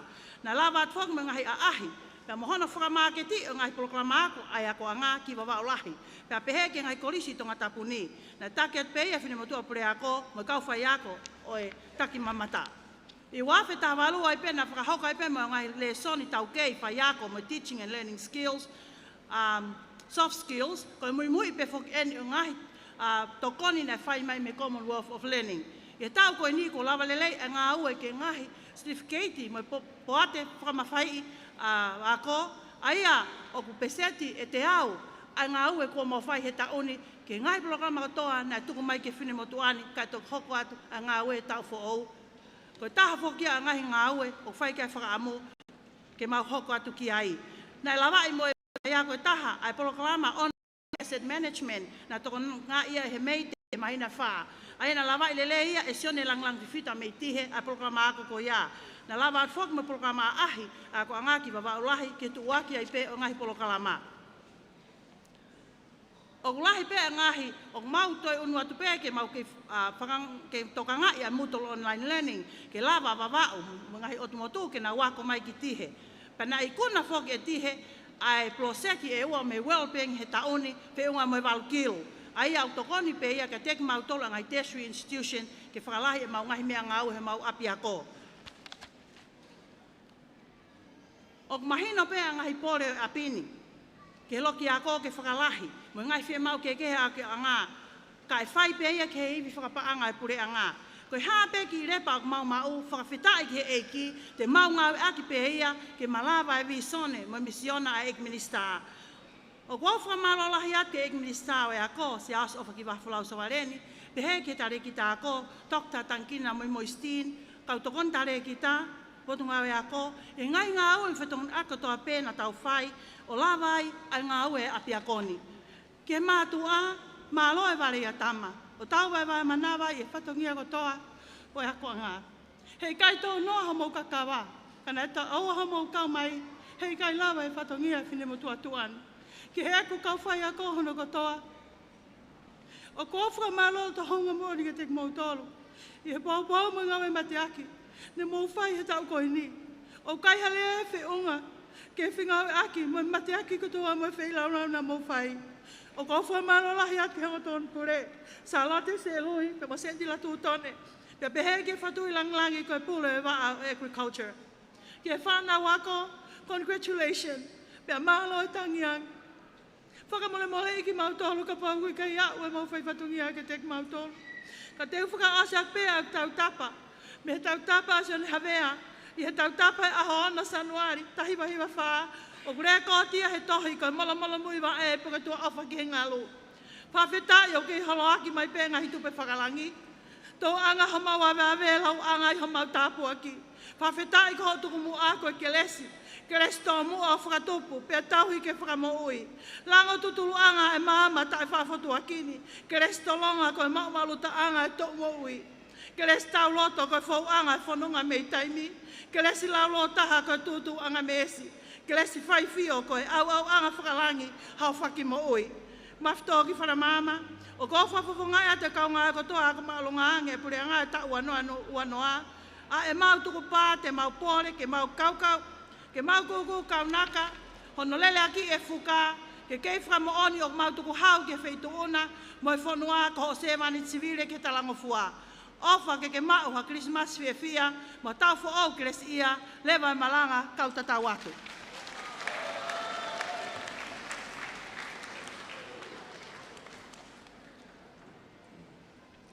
Alosi pola. Matulou atu tahine Priness Sālote Mafile'o Pilolevu Tuita. Kata moimotuani ke u hoko atu ono tongia e whatongia. Kono ui atu aki nau tolu me he School of Information and Technology ai Tonga Institute of Higher Education. Unau lava ilerea e certificate pe mo diploma he Information System pe mo Computer Science. O ko atu e whakaafe ke wheitu na tahine Priness Falemasiva ka ke whakiange a ngā certificate mo diploma ke whanau ako e toko walungu fulu mātaha koe ni. Nau tolu e ni ko nau i kuna lerei a certificate in information system. Sela te wakisia fo o whakai me rei mātua wawau. Vanila o wheina whatai popua Tongatapu. Pena teti o whakitakau nowe whiwhita me talau wawau.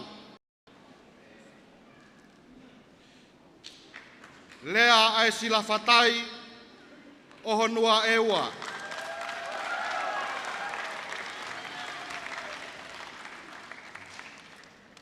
Pena teti o whakitakau nowe whiwhita talau wawau.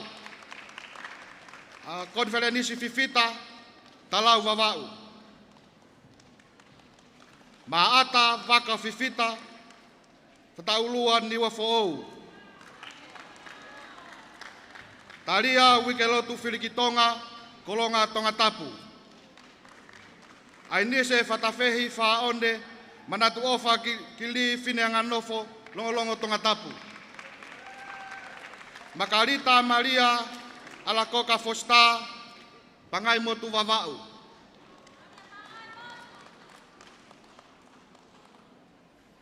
Lupe Tonga kalonihea tānea wawau.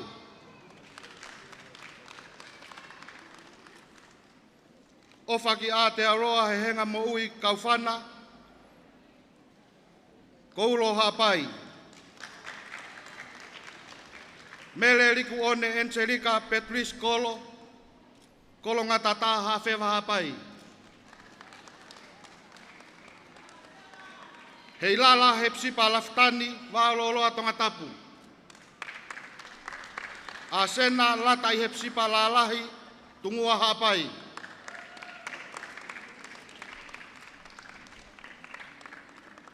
Se taita liulupe lalahi hawhewa hapai.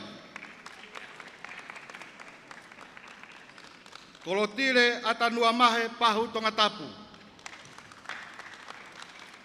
Kati, lasania maile, maufanga Tongatapu.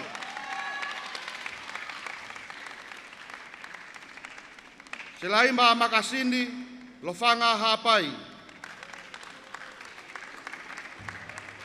Fa onelua militoni, wautu Tongatapu.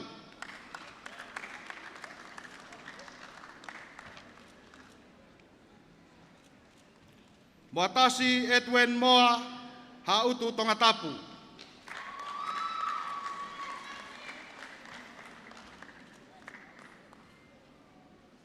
Tuipulotu puafisi koulo hapai. Lupe Tonga palaki utui wawau.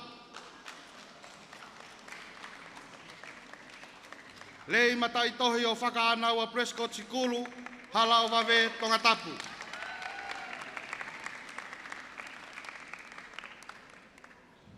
Asinate tonu tau kei aho, piu o tawhahi niwa Tongatapu.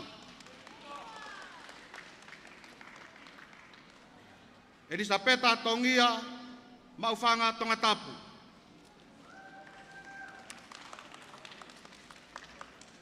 Atelaite esta tovo vaini Tongatapu.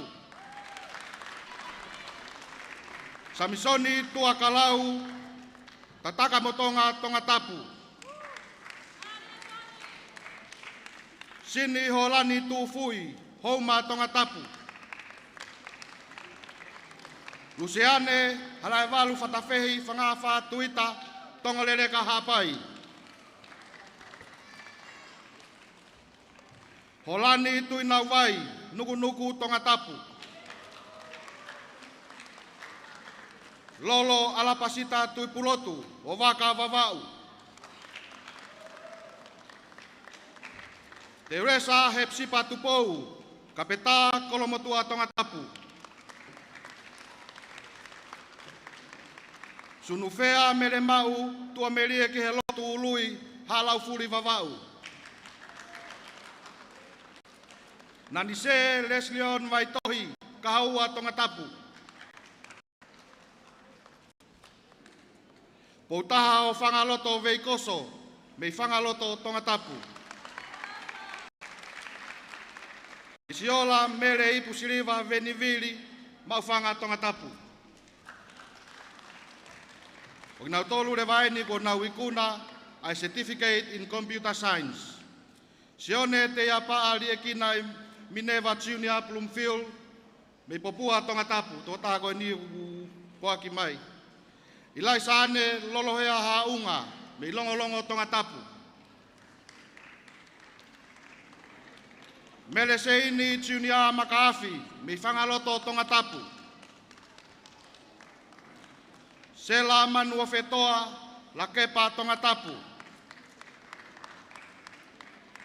Winse tauhea palu, havelu loto Tongatapu. Sione lolohea peau, tufu vai eua. Ai mien taulaki, lo mai viti Tongatapu.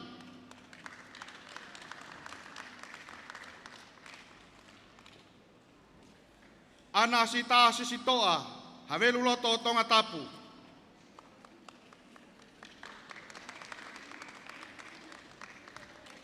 Viliami sipoti ofa he maunga kelesi taufa tukimaka, veitongo Tongatapu. Ai nise taufa laukau vea tupu, mounga one hapai. O kinau tolu le vaeni ko nau lawai lelei, ai Diploma in Information System. Se ini foketi minoneti aho lelei me houma Tongatapu. Lo saline whakatauata Cassandra Feao me sapaata ewa.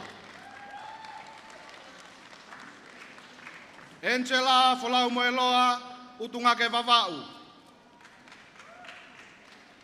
Si osaia lausi hopoate Piula College Tongatapu.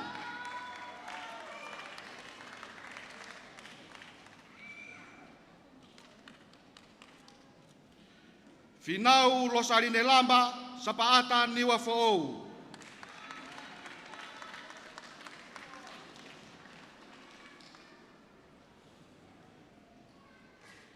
Alamoni Sofia Vivian Mafi mitane avavau.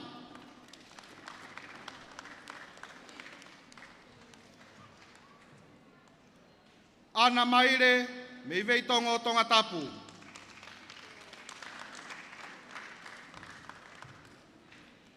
Rachel Testeni Makaafi me Falemasiva hapai.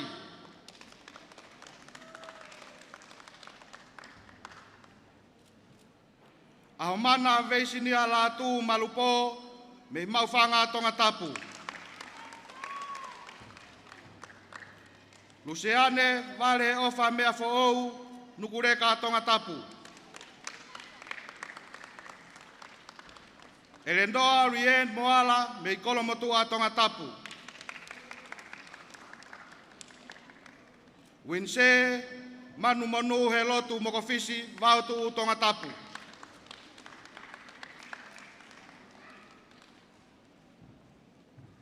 Reniola feao mo Tonga seau, hikutamole utungake vavau. Kovinani te fo'ou tamoe folau, maka hoko valu uiha hapai.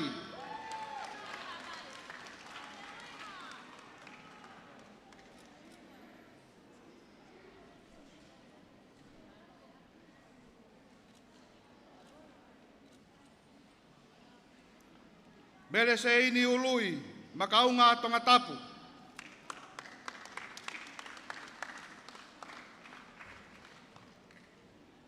Soana taake uru tau whanua haki o vavau.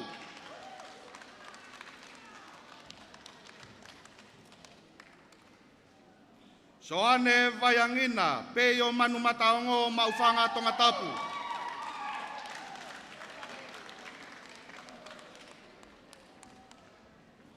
Ilisapesi whakatupu hoi fuaanga Lorisa vai kaka pukotala hapai niu toua Tongatapu.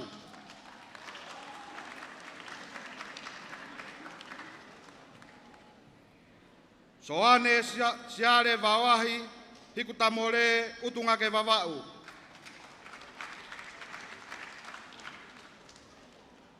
Te uresa mo unga putu tau puniani vairea vehikite. Hauloto utulau Tongatapu.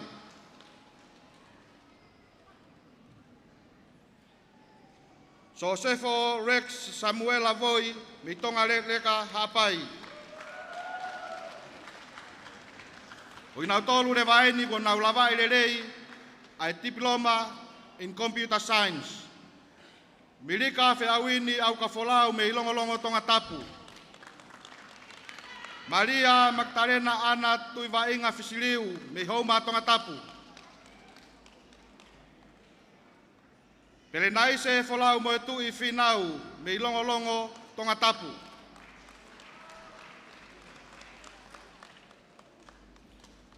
Ua lolo folau tau a vavau.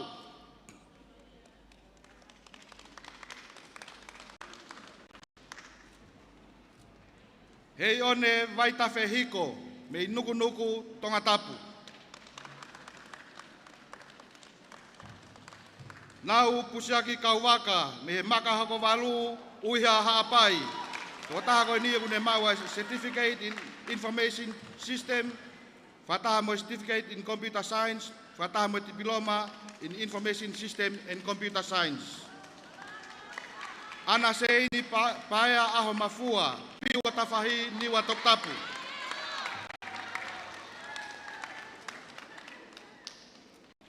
Lesieri tangulu malupo, tuata kilangi Tongatapu.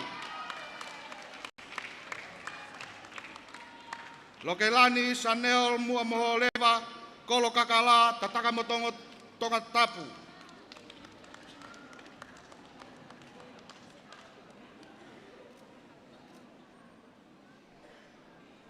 Mele ofa kisia koveyongo palenapa, fala otaka homa ewa. Michael Joseph Warenka pi fereti farevai vavau.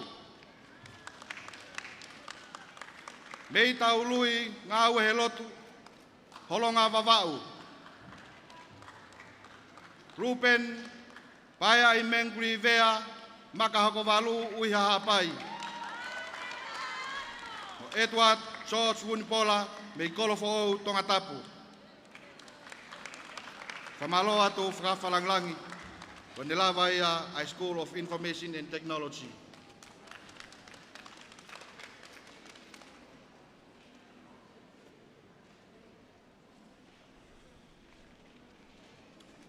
Ako kore ke hufanga ngai Tongatapu ko tope ko afaki kai atamu ake fa ngamari ko ni ke hoko atoi ke fana wako ko naulava ilerei ai fe ngako e marae o tau hitohi ko accounting ke wa fe wanoa. Ai ko kore ai beheni ke tahini whakawhalangilangi o aho, Priness Sālote Mafile'o Pilolevu Tuita, ke kia whawhei taulalo mua ka ke whakiangi ai utoi whamoni ako ko ini ke whanau ko ini. Certificate I accounting, Daniela Amanaki, maufanga Tongatapu.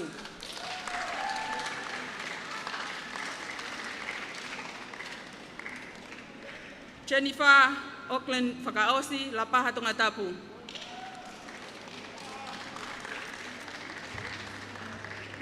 Ellison Jennifer Hainite Vaivai Suunia Wharetau, Fasimoyafi Tongatapu. Loleta Fatai Moimoi Feao, Hihifo Niwa Tongatapu.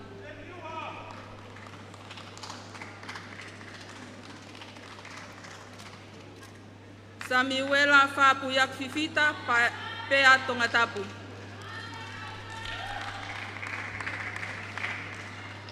Ana lupe fonua matahau Tongatapu kataki o kai ke lava me Tokatahani. Whakaosi kato kakalaika taoa vavau.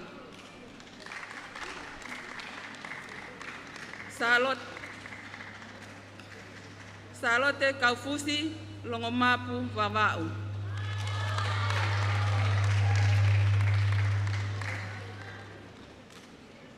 Lute wike lotu kofeloa holonga vavau.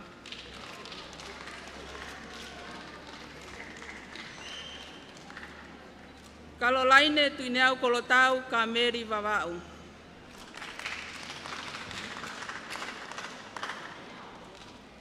Sosaya tupou leokawa launoa o honua ewa.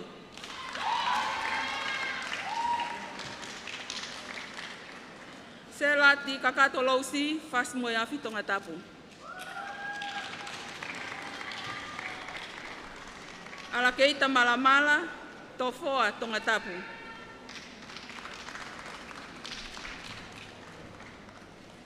Sālote maufualu tatakamotonga Tongatapu.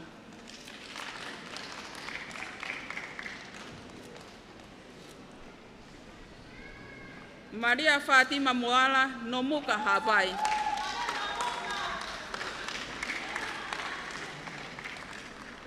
Paleyono moyaki vaini Tongatapu.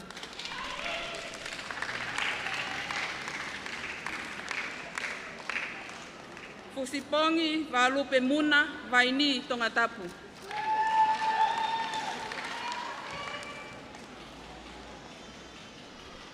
Muna i Falemei otoota te kiu Tongatapu.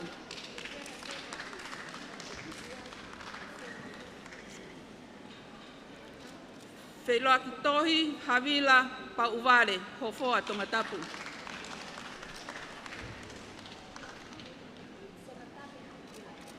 Soana poafa hateiho Tongatapu.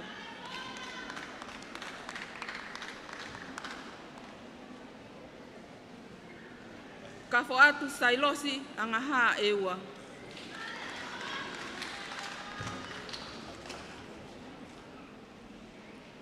Sila Marie Sikaleti fareha uniwa Tongatapu.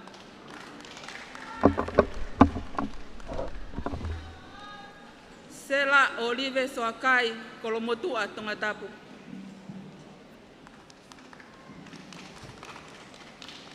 Tarita kiumi talakai le matua vavau.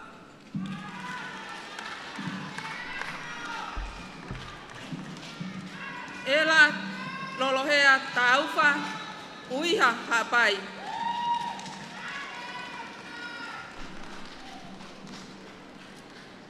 Maria Magdalena taufa longoteme Tongatapu.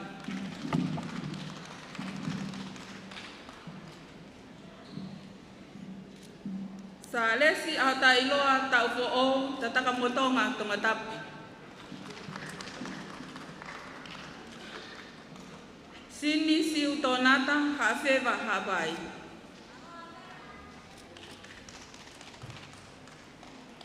Mere poulivaati tupoata tatakamotonga Tongatapu. Kai ke lava mai tahini konika ataki. Moimoi Maria Josefa Teresia Kalisi Kisina Unga maufanga Tongatapu. Kelesi monu helot violet pangai ewa.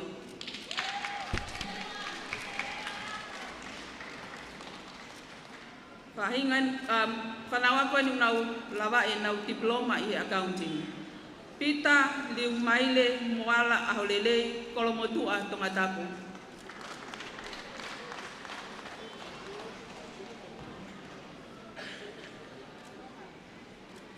Lopaktea siare akau mo unga one habai.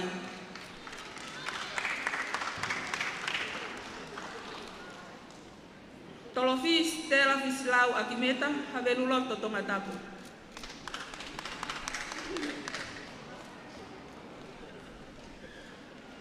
Fane fisi iahi niutoua Tongatapu.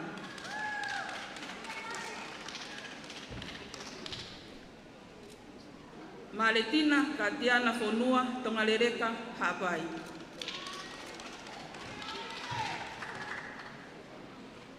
Olive Chuli Heti Kutenpale Uiha Hapai.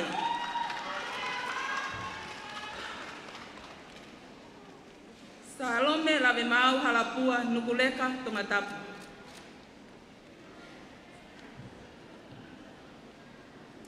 Lesieri Folau Havili Fasmoyafi Tongatapu. Ilaisane Matei Kauhenga Fola Tongatapu.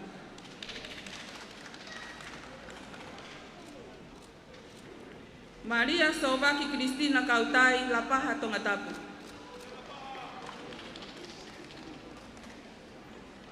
New Solifono Kei Kolomotua Tongatapu.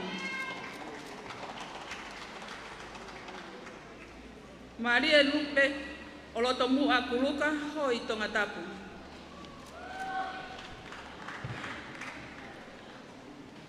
Teresia Asilopeti Maufanga Tongatapu. Kalisi Wellington Lucis Rika Latvia.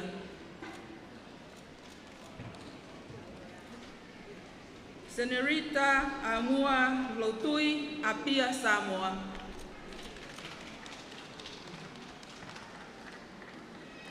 Iporito Mafile'o Lapaha Tongatapu.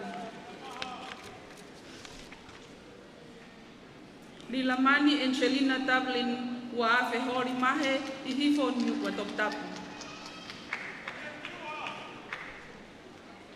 Makeresi Fetumaile Fatumu Tongatapu.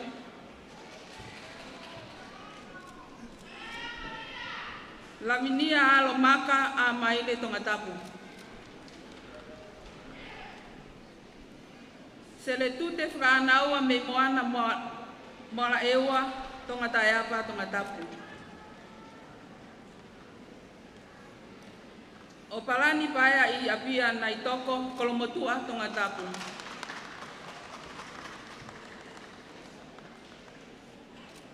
Luisa Patiola Trisha Paya Neyafu Pamau.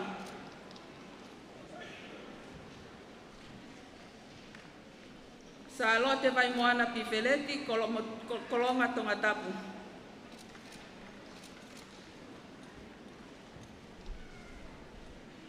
Melelupe poloniati fuamotu Tongatapu.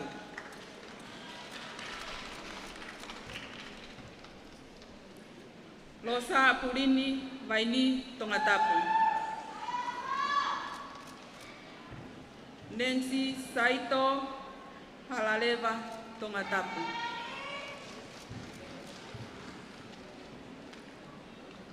Lisiate Kaufusi Safi Hateiho Tongatapu.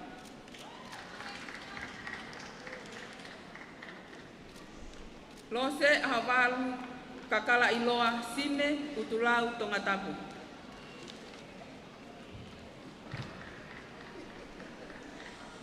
Kesa Falakika Folauhola Serene Taufa Kolofo'ou Tongatapu. Keren Tone Leimatu Ababau.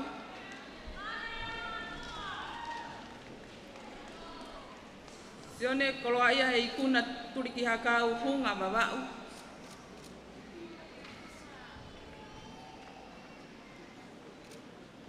Filosopeta Vaitohi Fataurua Ewa. Kain Falanglangi ko ngatai e whanawa ko kona ulawa ilerei aya ko he mala e o tawi tohi he wafe wanua malo opisa.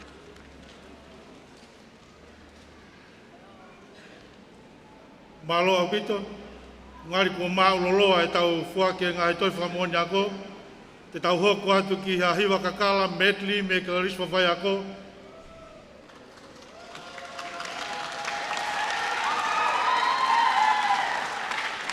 Kore atu pe ki he awhangani, kātaki, ko hiwani ko whanau tangata ata pe, pēu ki ai ngai ko ngai o whia mao ke piano, mo kātaki, ke tauhiange mua e whalongolongo, kai lava ke mu mao e maari e ko iau hiwa. Taini whawhalanglangi, ko e ni pēa e whanau tangata i e whaiako mātonga i e wanoa kore kinau tolu eni. Ko e whotutu o e metiri ko e ni na whahauko ia e vilai i lalahia. malo.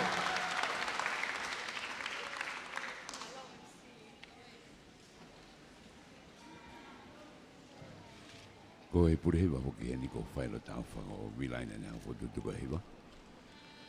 Ko se whai a koen.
All Peninsula Fire Inspections and Services may San Francisco, Behoki, Direjo Shofar a San Francisco, Kitesa Contractor, Media Honna, Kaioma Visionary Designer, May Brisbane, Australia.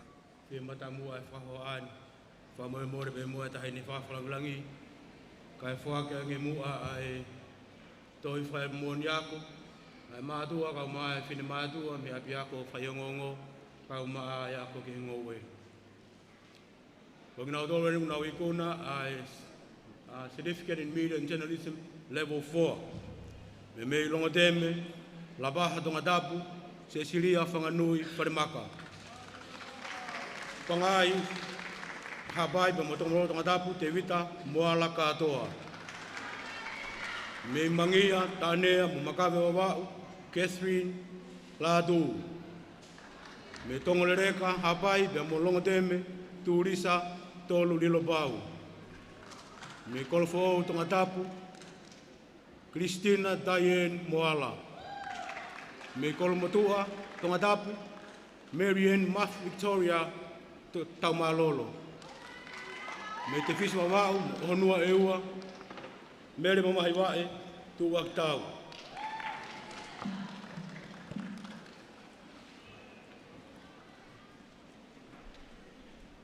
Pea mei Haveu loto mo fuamotu, Tongatapu, Sālote Pritini, Vaitai.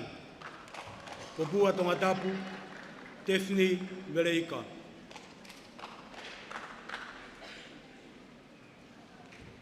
Kung nautoro na wikuna a diploma in media and journalism level 5.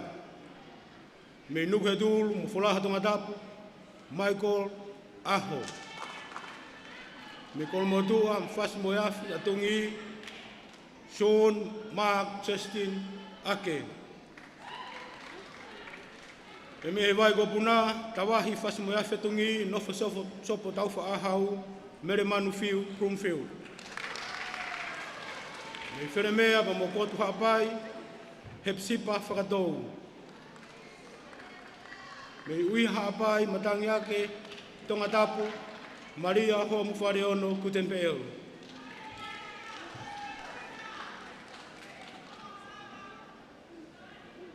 Me ui hapai si ana ofagi mengri tubo kata kala. Le madua wawau Maria Soana Taake Kawai.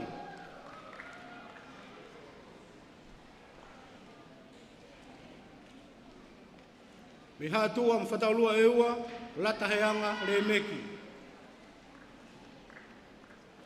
Me fua motu da monuku Tongatapu whakatahaki ai me Certificate Media and Journalism Level 4 Ameria Mounga. Me vai poa hi foniwa Tongatapu Julian Catherine Ohi. Me kolfo mo anana Tongatapu Norma Burke Taukolo. Me hofo Tongatapu Luciane Tiuripe Tomasi. Kolmodua Tongatapu Mereseini Tufui.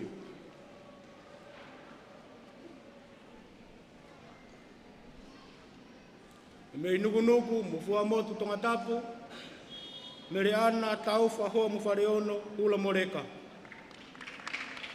Me pangai mo whanganonu hapai nofo tofoa ere noa mo te meri tunu lo sivi mahi uta atu. Me o ua malapo mo maufanga alisi wasi. Ko ngata anga ya whanau ko na wikuna ya ko anga mitia. Kawitai mako. Kore ke uhufanga tua he whatapu ko talamuaki. Kata ke uiatu aki nautolu. Ko nau lawai le rei. Ko nau whailonga certificate.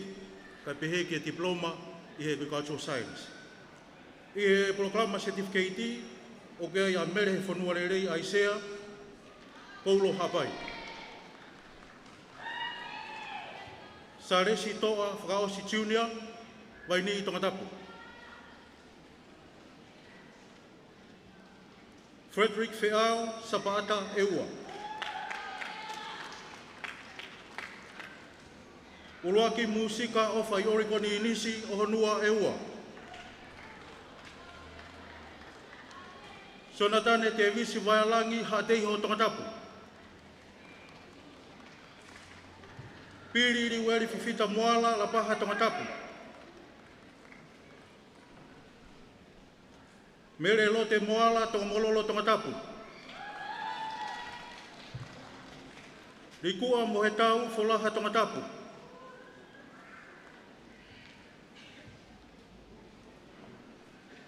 Siosiua magineti one falareu wawao.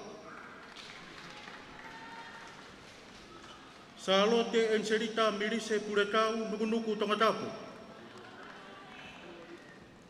Mosese rea emanu te reka paia helok te isina haalalo Tongatapu.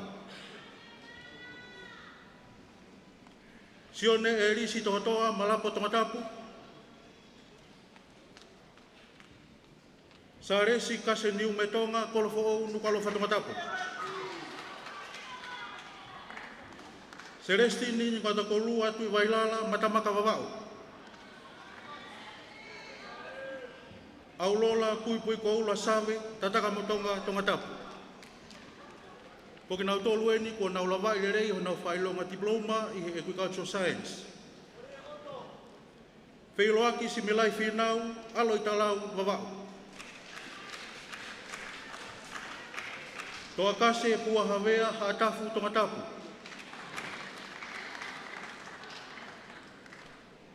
Lavinia mafi kalokalo lo mai viti Tongatapu.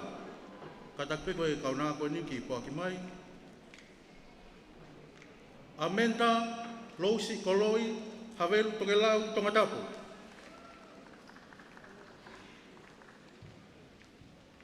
Nesmin Nisa Ciunia Kata Labaha Tongatapu.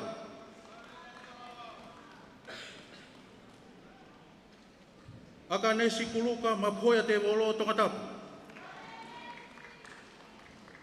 Richard Fainga Moevalu Ciunia Maasi Homa Tongatapu.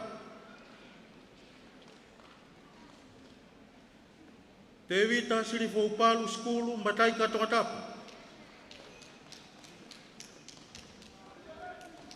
Ana mafi tangilapa longolongo Tongatapu.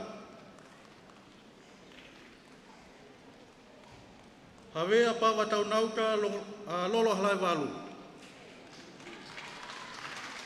Koe ngata angaia o ke nautolu ko naulawai rei, ko nau whailonga certificate, kai pehe ke diploma e agricultural science. Toa whātu. Whamalo atu whawhalanglang. Yo no fua ki ngai toi whamonia koko ia. Ko kora tuende tau hoko atu ki e Poristonga. Kata ki ifika e Poristonga. Te utuku a te minite ni maka mautolu. Ke mo whakahoko ai e item koe ni. Ka pau nou peo mo vui whasi.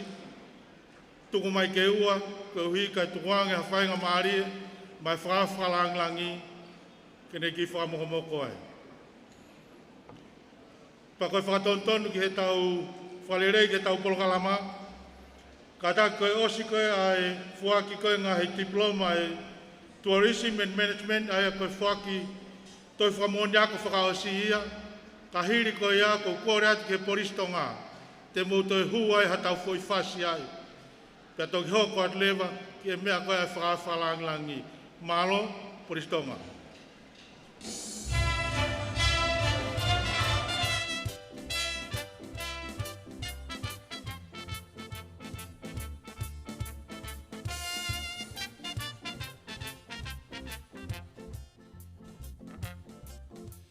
I said, Ananine mine sakviade to say adore, to say adore. And not to go a gratitude to spede for men and boy, for men adore. And all of us are se massifuie till us a star. Grasta da. Inande core prusenande tuie surakata. Hiamo, nakapaya, hiamo, nakapaya, funicune, funicula, funicula, yampaya, funicune, funicula.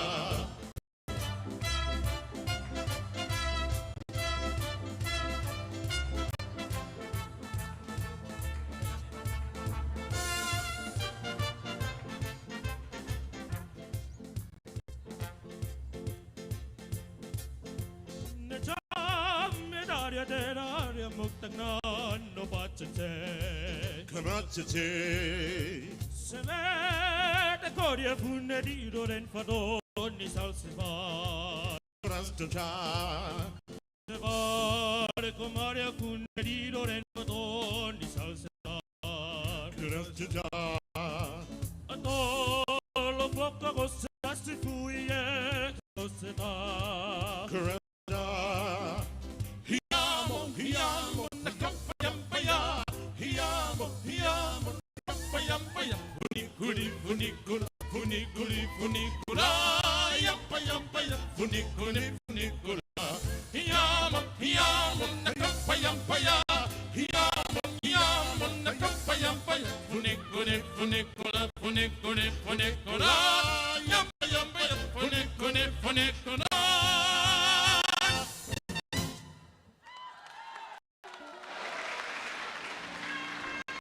Cada mega por si I pomete o e a honi.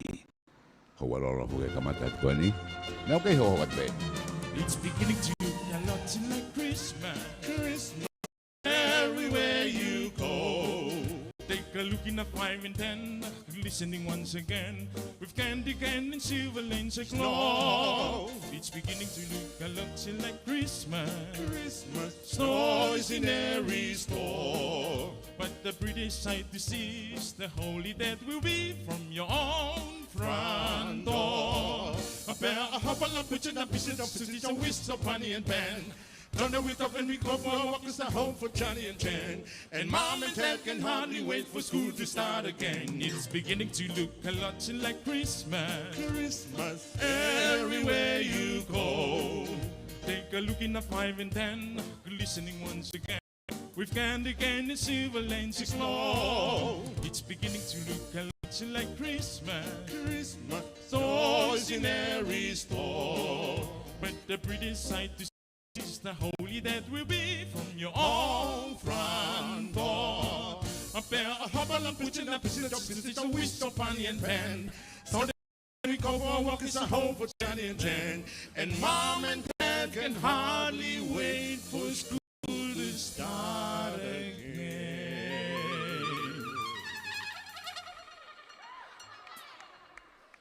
It's beginning to look a lot like Christmas. Christmas everywhere you go. There's a green front hotel, one back as well.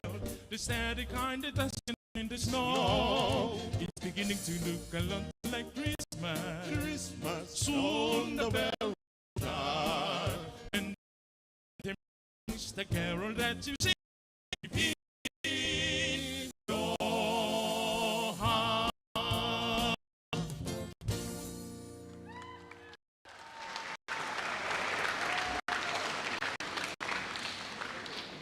Whakatuloa tu mafi tō ki Falemama. Kai whakata mai o pangai, pia ke lau mali lele mua, kai whuakia ngai ihi, whamo one ako certificate whakafonu i he level tolu, customer service, te matua kairi, ki he office level. O ako whatakamata,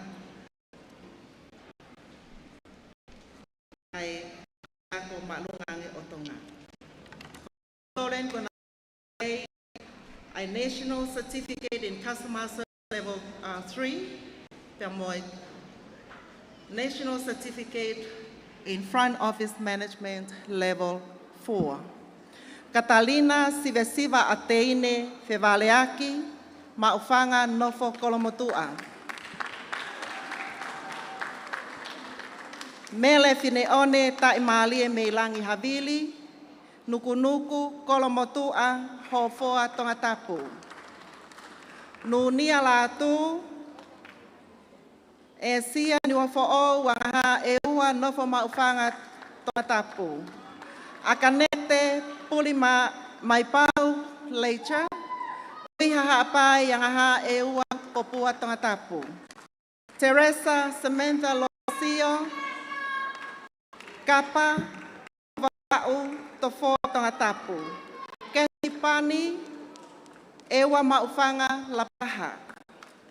Melemau Tamale Niwa Toua Talasiu Kolofo'o O. Losa Taimani Tu Apau, a national certificate in customer service level 3.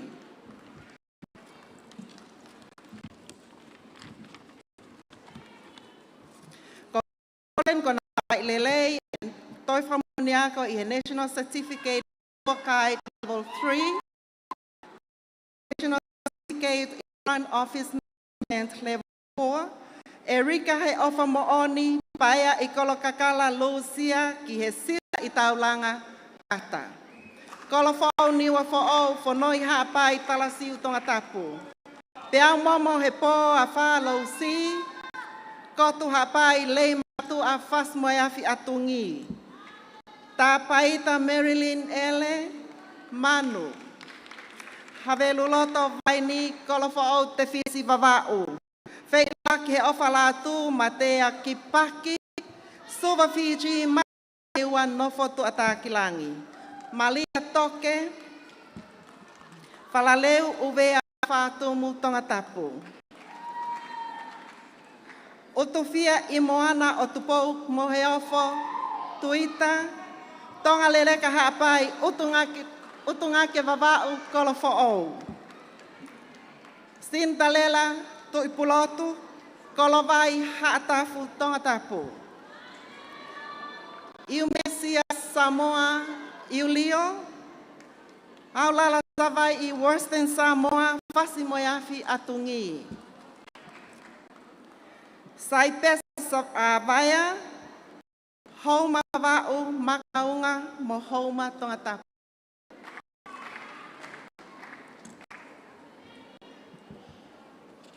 Ko kinau taureni ai kau mau toi whakamooni ako i he National Certificate in Front Office Management Level 4. Mo sese fotu tau pia muhu, lei matua vavau no muka hapai. Feki te tele sei Nicola alope paunga, la paha mo teiho. Manu mei hunga mo unga, nuku nuku Tongatapu. Kasanita hala tokoua, lo mai viti Tongatapu. Sesilili talamai pangataa,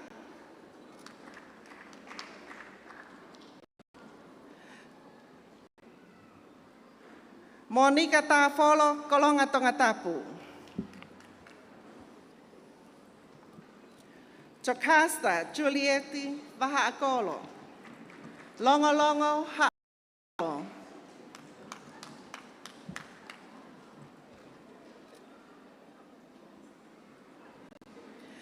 Nea mai pelenita tuifua, tupou.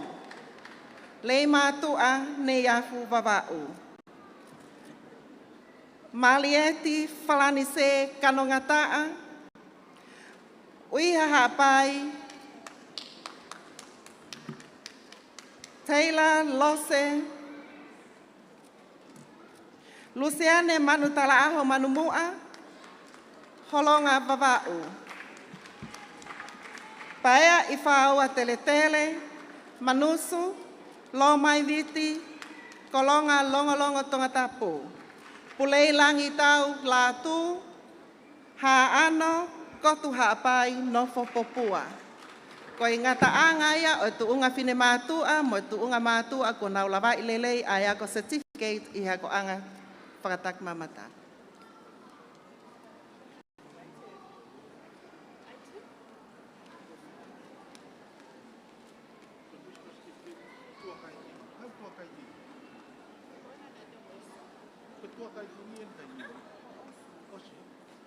Molo tonga mea mai tanga tunga whakataha e TIHE mo e Toi malo, te tau hoko at lewa ki e whai item hono hoko.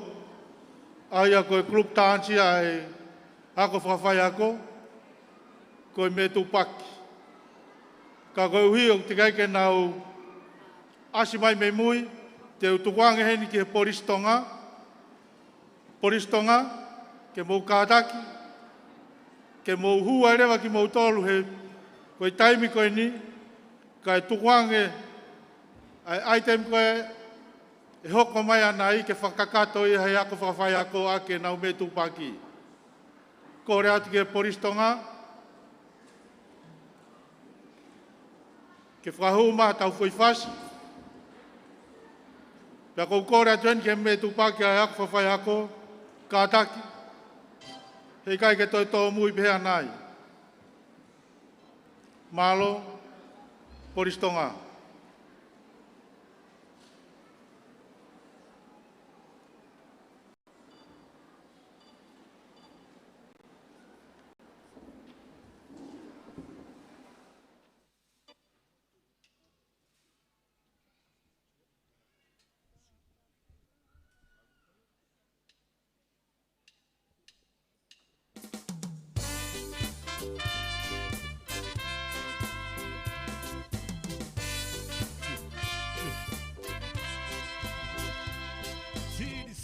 walk, busy sidewalk, dressed in holiday style. In the air, there's the feeling of Christmas. Children laughing, people passing, meeting smile after smile. And on every street corner, you hear silver bells, silver bells. It's Christmas time in the city. Ring-a-ling, hear them ring. Soon it will be Christmas Day. Silver bell, silver bell. It's Christmas time in the city. Ring-a-ling, hear them ring. Soon it will be Christmas Day.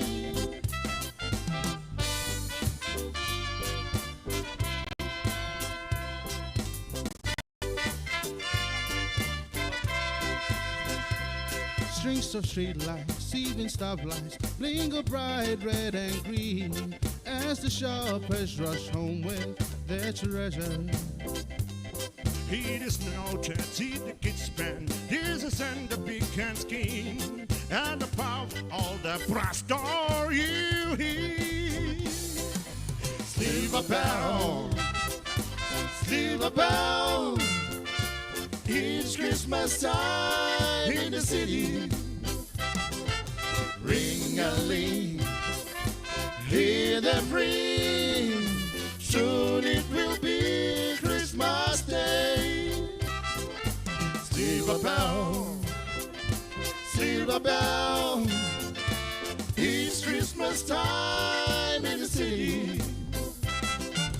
Ring-a-ling, hear them ring. Soon it will be Christmas Day.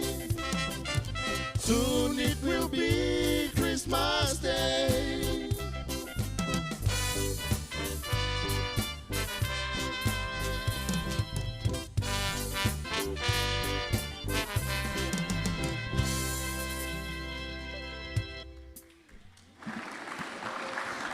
Fatulowat, Princess Pule, kakanga lele kai hoko atu.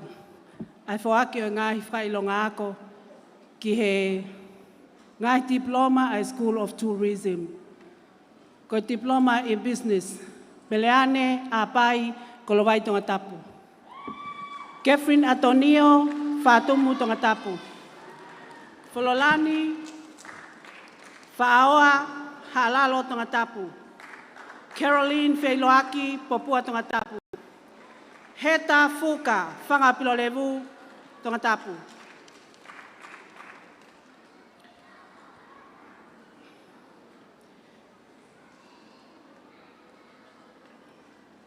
Elisabetta Halafihi Homa Tongatapu. Halamehi Lama Sapata Ewa. Jessica Likiliki Haveluloto Tongatapu. Florentina Latu Makave Vavau.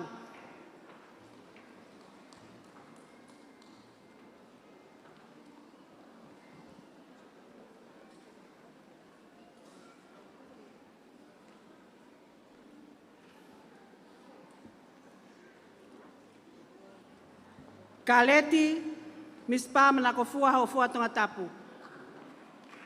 Matafonua moa fas moyafi atungi. Yolanda Moyaki Vaini Tongatapu.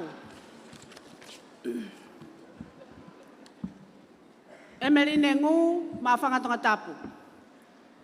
Tarita Pakalani Hateia Tongatapu.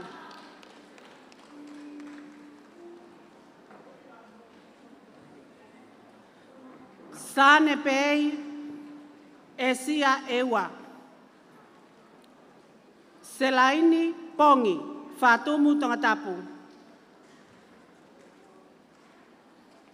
Maria Immaculata Siale Haveluloto Tongatapu. Meleane Taipaleti Ahau Tongatapu. Elaine Talakai Tekiu Tongatapu.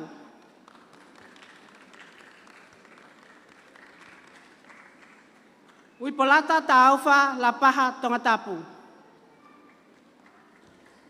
Fale taufalele tatakamotonga Tongatapu. Mafikasa taukei aho pea Tongatapu.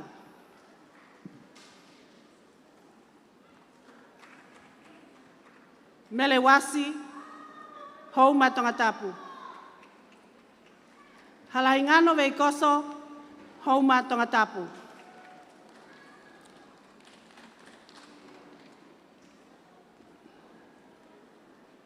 Meleane vi uiha pangai hapai. Le polo paea houma kerika Tongatapu. Fine eva tangulu pea o tea vavau. Anuncia maile mangaha ewa. Diploma in hospitality. So saya fine houma Tongatapu.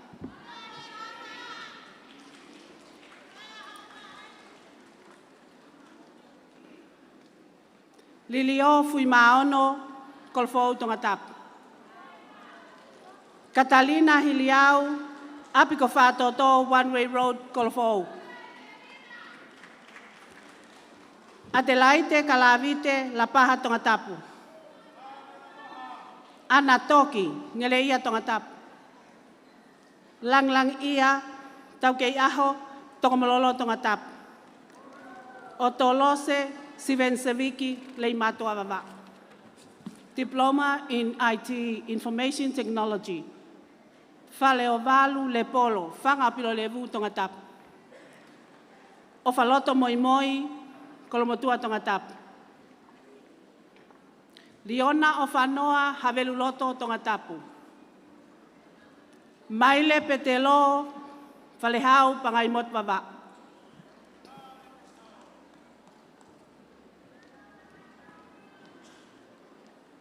Etka Safi, Fanga Pilolevu Tongatapu. Akanestu halangingie, Kolomotua Tongatapu. Hina, Tupou, Tataka Motonga Tongatapu. Melesuip Tonga, Kameri, Niafava. Diploma in Tourism Management.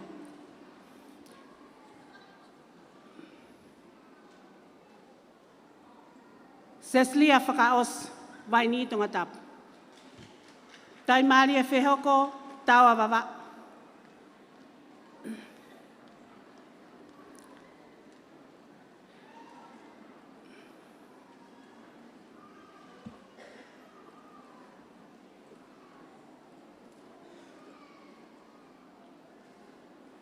Melekiola Fifita, Longolongo Tongatapu.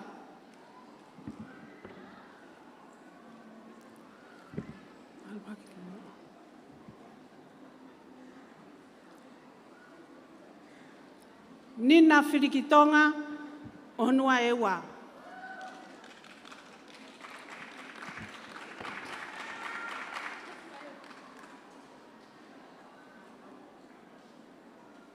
Laniana Felice, Veitongo Tongatapu.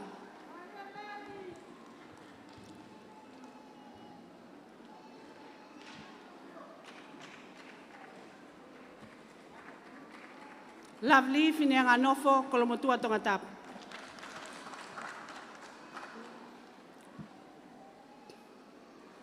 Melestein for la moitui ok ne mau e whailonga e ua, Diploma Tourism Management, mo Diploma in Business. Tonga leleka hapai. Mele fononga talau vava. Stein fononga mataika vava. Lisa fisilau halavave Kolomotua Tongatapu. Pauline Halapio, Haveloto Tongatapu. Paea Huhane, Tafah Vaipoa, Niwa Toptapu. Surieti Inia, Maufanga Tongatapu. Kaloniahi Iloa, Felemea Hapai. Chain Inkihangana Fatumu Tongatapu. Atonio Kautai Lapaha Tongatapu. Lo peti kiu la paha Tongatapu.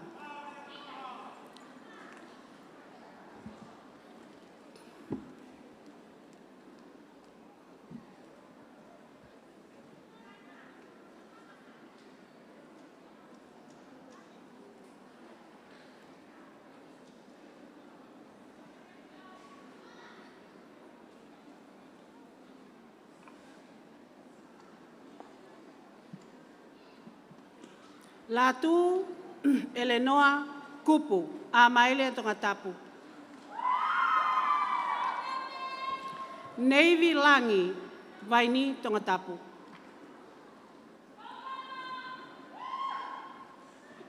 Alilia lave mai fatumu Tongatapu. Veronica le aipulu utulei vavao.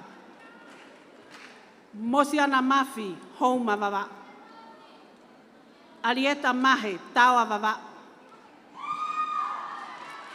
Toa kase maalafu fas moyafi atungi.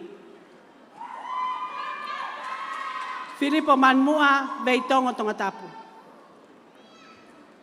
Malia Berg Ma'u uiha hapai.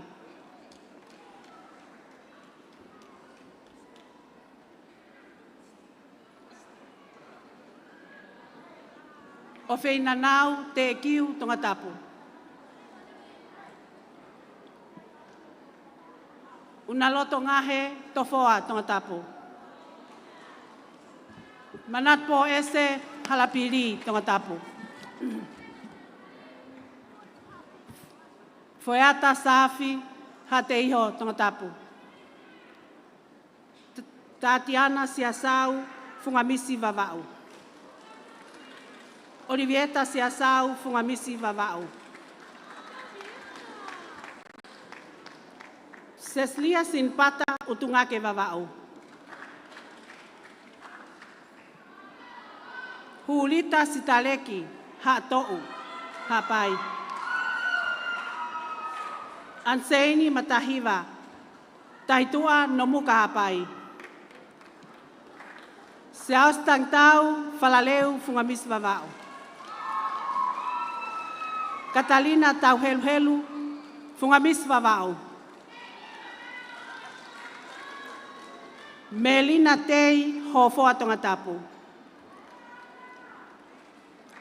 Christy Tongia Kolofou Tongatapu.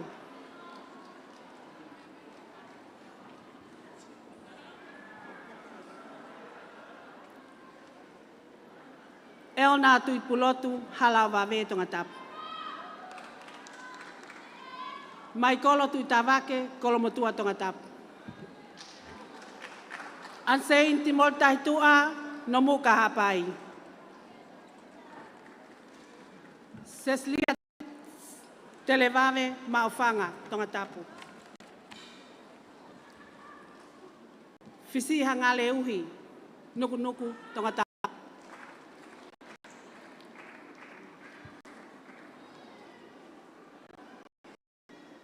Mansi wat la paha Tongatapu. Ke vai vevea ha feva ha pai. Sekolastika vehikite niutoua Tongatapu. Pe emocione vatuei tataka motonga Tongatapu.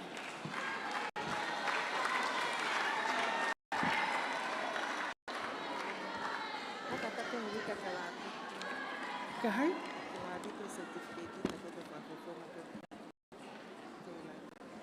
Kuku hokan tulee programa, että miniki faiva koi.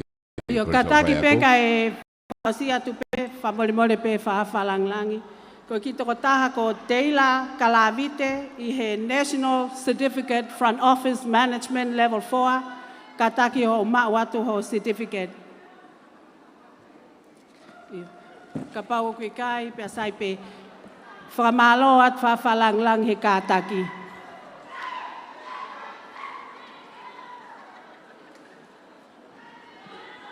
Famalo atu fafalanglang mako kakatoia u fuaki toi famonia ko e katangan katetau hoko atu ke metu paki.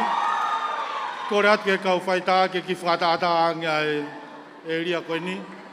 E tōla he kau whai wā. Kore atu pēu tau fu tōlahi.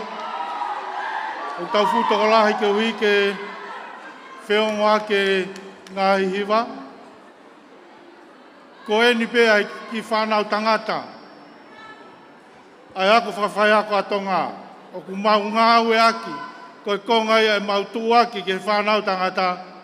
Ai mahu inga o e whai ako. Kore atu, ke me tūpaki ai ako whawhai ako. Ke tau ka malo.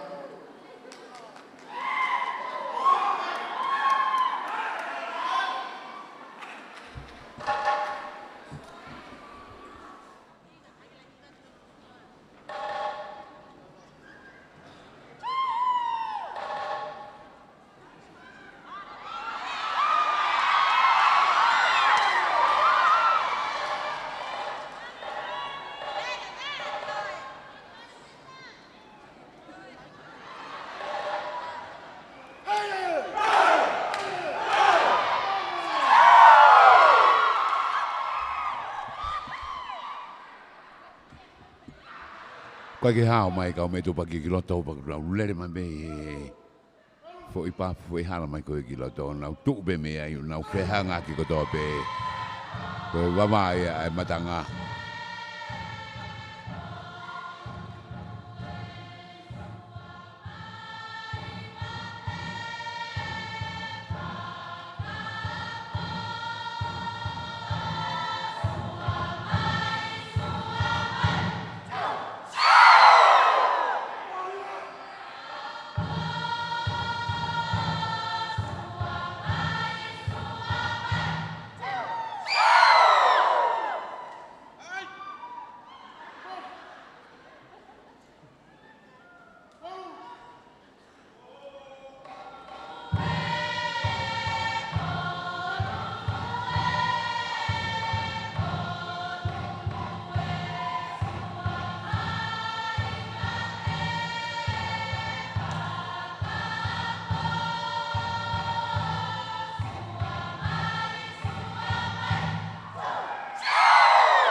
Ko sa fai ko ia ina hanga pa te fai mari ko ka te mari ta ha ka ke nau hao ben wa ke ben to rio ha be vai fa mo ka vai wa ma moi mari mo to ko mo me mai ata mo mama ha tonu malo ke no fo ma ta ki ai ban o fitu ko pe fa ko ma to ai mo pa wa Moimoi Latu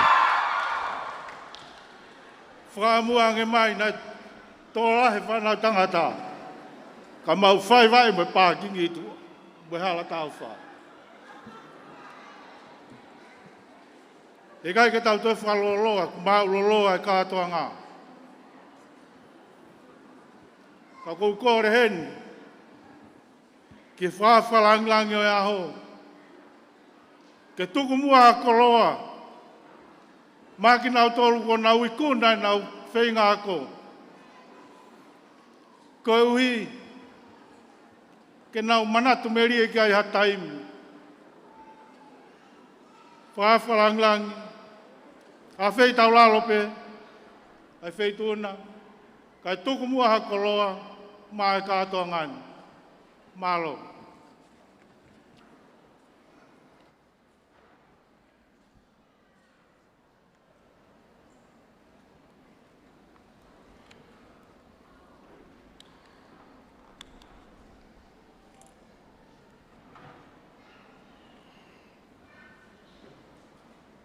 Tapu pea moe afio e o tua mafi. O afio i o tau loto ngā. Ko ia ai tupu anga o i poto, pea o kuao niu he mea kotoa pe. Whatapu atu pea moe hou eiki o i whonua. Tapu pea moe minista o i ako, moe ako ngā we, Sia Sovareni. Ka ko e ku whakafofonga whare area whoki a aku i whasmoe awhi atungi. Whatapu atu ki he tangata eiki Palestini, ka umaa hataki lotu. Tapu pea moe ka wako i kuna, o ku kinau tolu ai katoa ngani.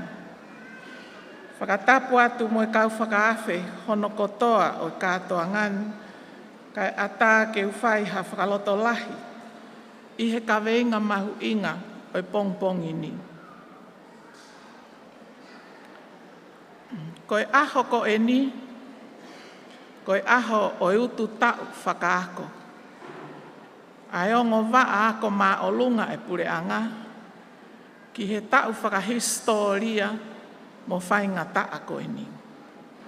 Pea lolo tonga aku whemo i kina a Iulope, kai umaa Amerika, he tawhihu, whakamana wahe, ai COVID tahiwa. Whakawhetai, ofa eiki.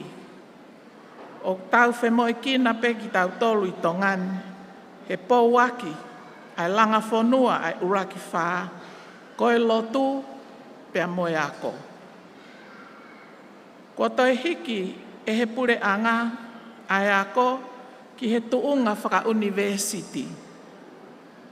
Pea kua toi o ngona ai whakotu ai university whakawhonua o Tonga, he tau whaouna, whakawhetai.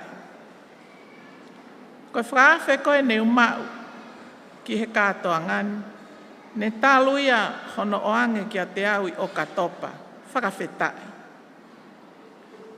Pea kou toki wakai hifo ki he ngahi whoaki mata i tohi o ahoni, o mahino ai tokanga ma teu ai minista ako, mo ne kau ngāwe, mei he ngahi tau si i kua osipe, ki he tauni.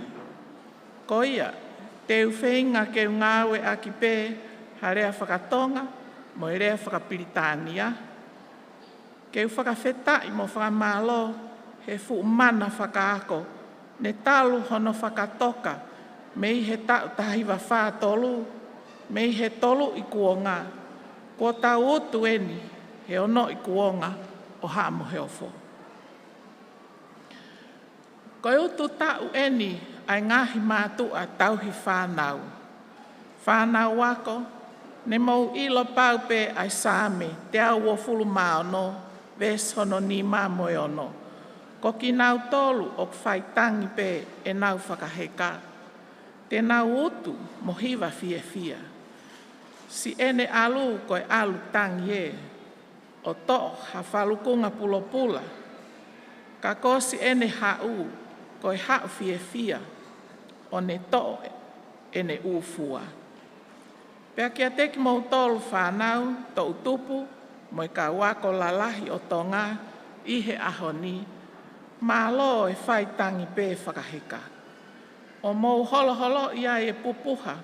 O mou mātu a. O mou kai ngā. Mo ngahi kolo ne nau toko nia ki mou tolu. O mou i kuna i he iwi i kuna ho tau eiki. Ai ngahi tohi whamo o niako. Pe diploma. Kua sila iai. Ai mawhai. Ai pure anga Tonga. E hoko atu aki ho mou kumia. Ai mama mo o nia. Ko tau hiwa aki. Ko sisu pe ai mama mo o nia. Whahinga poto kehe kehe. Ko mou utu he ahoni. Ko hono huelo ia. I he hoko a tau whaahau. Tupou uluaki koe tui kanoku polu. I he tau tawal whanima. Na e pau kene whiri ha huafa. Pe hingoa whakatui. Kene ngāue aki. Nā ne whiri pe he ngahi huafa. Oi haa tui Piritania. Ko ene uhinga whakatohi tapu. O ne whiri ai huafa. Ko e siaosi. Pe George. Pe Georgios. I he rea whakakarisi. Pea tālu ai hono ngāwe aki tongani ai hingoa siaosi. Ka kohono uhinga o siaosi. Koe ngowe anga ai otua. Koe whare o otua o kulanga. I he urak korintova he tolu ves hiva. O pehe ai he apostolo ko Paula. E koe ongo kau ngā ue ki maua. A Paula ma Apolosi. Moe otua. Ko ki mau tolu, koe ngowe anga ai otua, koe whare oi otua o kulanga. Koe tau kātoanga whakaosinga ako ia ihe ahoni. Koe minista ako, moe ako ngāwe, asiao sovareni oi ahoni, mo ene potu ngāwe ako. O ofisa pure ngāwe, Professor Tankina Moimoi Steen, pa moe kau whai ako, o Tonga Institute of Higher Education, mo Tonga Institute of Education. Pe aku kawa tuki ai wa ako whakatautahi o iloa ko Tonga Maritime Polytechnical Institute, pe mo wa ako whakasayanisi whakateknikare, Tonga Institute of Science and Technology o iloa ia ko whakololo o hau. Ko ki mau tolu ai kau whai ako, koe kau ngā ue moi otua. Pea koe whānau ako lalahi kotoa, aini ko mau toko nia. O i kuna ai e nau ako, koe ngowe anga ia ai otua. Koe whare oi otua o kulanga. I he ene mamafa pehe, ai whakakaukau ki he ako, whai ako, moi whānau ako, I he re volo ako whaka university ko eni kua kamata. Ko whia vahe vahe atuai ke filosofia e ako ai tamaiki pe kakai lalahi. Philosophy of Adult Education, moi filosofia whakawhai ako. Teaching Philosophy in Adult Education. O mahu inga ke whetaulaki rere iai ai kau whai ako moi whānau ako lalahi. Pea koe tō utupu o Tonga, he waha o e tau tahawalu ki he tolunoa. Pea ka au ki he kau mātua, he tau loloto, ni mangofulu ki he walu ngofulu. Pea mo oni pe whakatalu-talu, o i kai osi ai a ko ia iha taimi. Koe konga mahu inga ki a te au o filosofia e ako, ai tamaiki pe kakai lalahi. I self-directed education and learning. Pe koe ako I whakafo I tui, ai toko taha ako kotoa pe, Ko kakau mai o au mai ki here volo ako ma o lunga angi ko eni. Ko e Tonga Institute of Education and Higher Education. I ngahi mala e kehe ko nau whiri, ke kumiai e nau mo ui whakasino mo whakaatamai. Pea kalau ki he teu i oi mo ui kakato, ko e toi whatongia ia ke whakahoko i he apiako kotoa pe, e he kau whai ako mo ngahi mātua. O kia rewa ai fuuririu tau tupu ako. I ho mo wa umai ki he re volo ko eni. O ku pau ke mo whakatoka ngā.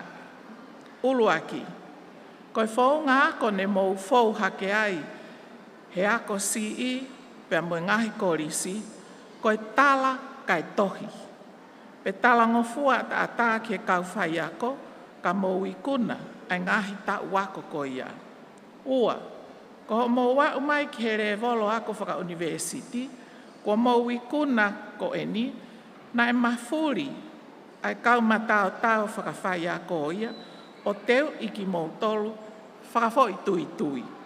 Ke mo whiri, mo whai tuuni, i he malae te ke whie ako ki ai, o Paulevaia ke matu aki mahu inga makehe ai kau whai ako, o whiri, mo unu, ke whai hono teu i whakaosi ai ni ihi. Pea nau kumi ngā au e rewa, pea iai mo ni ihi, ke mou mau whai ngā maari e ange, ke hoko atu i tua pure anga. Koe tolu, na mou ako heni ai tipeiti, mo e kau whai ako. Koe konga ho mou teu i, ke mou atamai whiwhiri, pea mou atamai ako, o ikai koe atamai ke angi mui pe, ka koe atamai ke maa sila he e whika, mo e whakauhinga mea, ke mou hoko ai, ko hakau ako whakapoto, he taki rerei, pea mo e pure o rerei. Koe ngahi mea mamafa e whā, o whakamahino ai koe apiako mā o lunga ange eni. Pea whiunga ki he adult education. Uluaki, adult learning environment. Koe ātakai ki he ako ai kakai lalahi, koe whatongia ia kau whai ako, pea koe tokotaha ako, ke ne ngāwe lelei aki ai ātakai ko eni, ke ne iku nai e ne taumu ako. Ua, flexibility. Koe whai ako kotoa pe, kua pau ke ne mohu whaunga he tapa whakawhai ako kotoa pe. Tolu, authenticity. Koe whai mo oni ai kau whai ako ho nau whatongia, pea nau hoko koe kau tā sipinga rerei, ki he kau wako i he ilo mo i tau kei, whekau aki mo i re soni aia aku ako i. Wha, competence.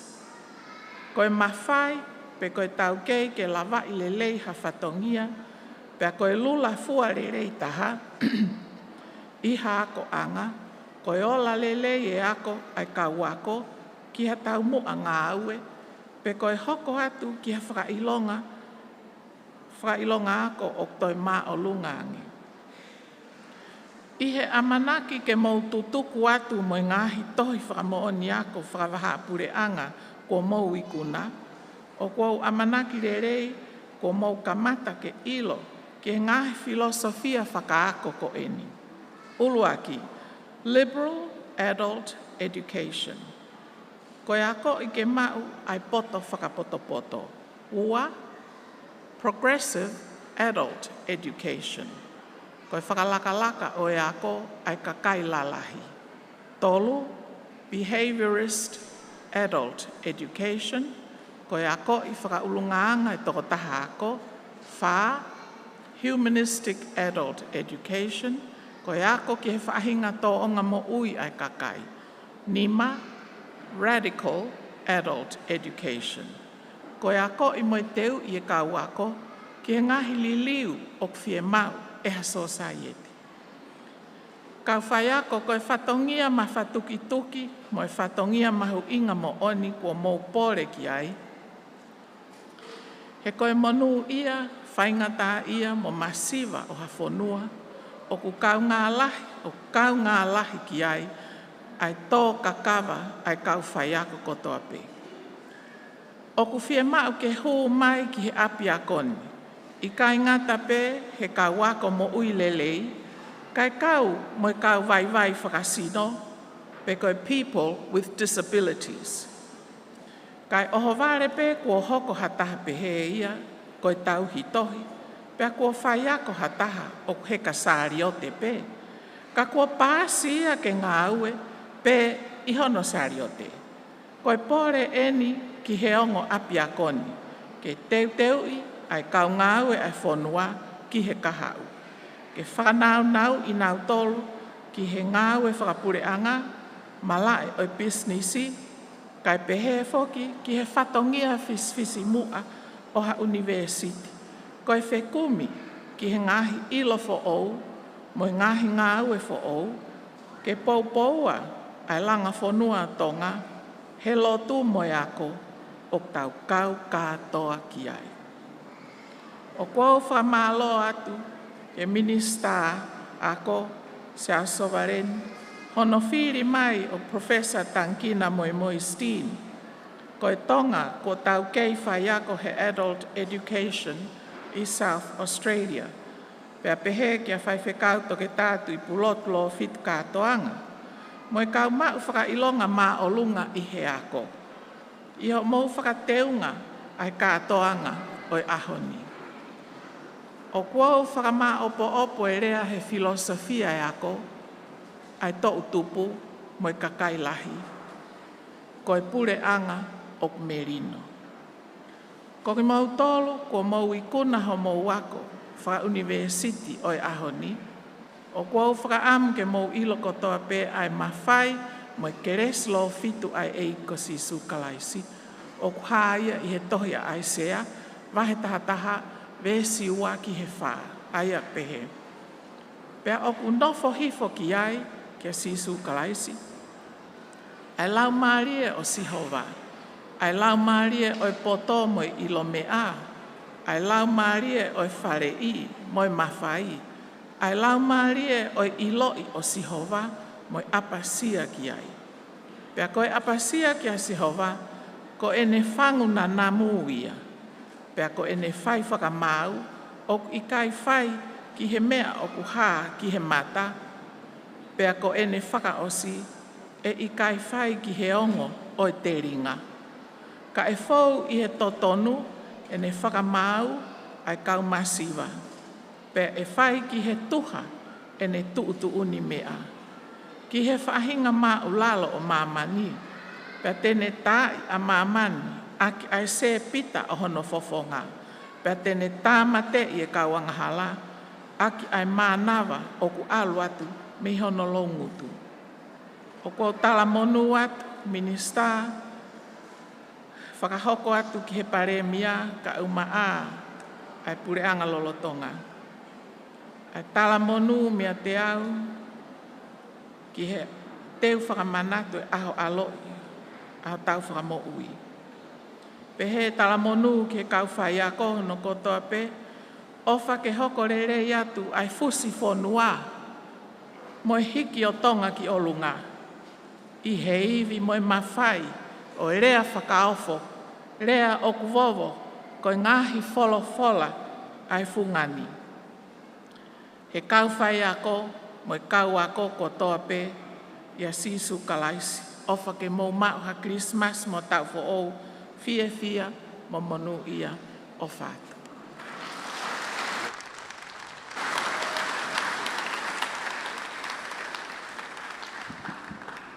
Whakawheta e mau koloa, ai koloa le rei mo lahi. Ko mau rea pe whakawheta e mau koloa. Te tau hoko atu ke polokalama ke hiwa mawai, ai whanau ako, lolotonga ai koris whawhai ako,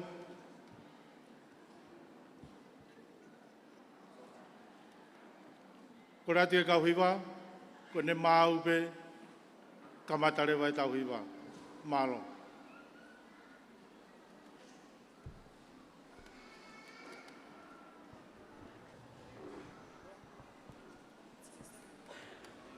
Molo tonga me whaki ke wala hutu poini ma, whata mo tonga vision, pia mo para Moimoi, ma o ka whata hatu na whama fora mo live stream ya te katoa ngā tāna tūnga. Ai kore so pai ako, mga ia ko maalunga nge antonga, me i horo ko ia Falemasiva, me i hawe roto.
Whamalo ate lava e tau aitem whakausi. Koe hui koe amana ke tau ikuna o katoa ngā whawhalanglangi. Boe koloa le rei molahi nā ke tuku mai katoa ngani. Ko tau tala ia ko pau pe ke whaihana whamalo ia.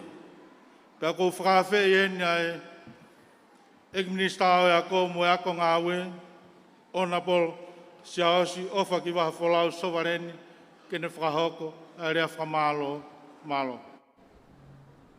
Tapu mo tua mafi, o tau kau whaitaha, he katoa ngani. Tapu mo e tahine Priness Pure, Princess Sālote, Mafile'o Pilolevu Tuita. Koe whawhi whalangilangi o katoa ngani. Mawhitau ki Falemama, o talamua e whakatapuna. Pea tūku ke whakamalumalu atu, he talao whaki, ko kamata aki ai katoa ngani.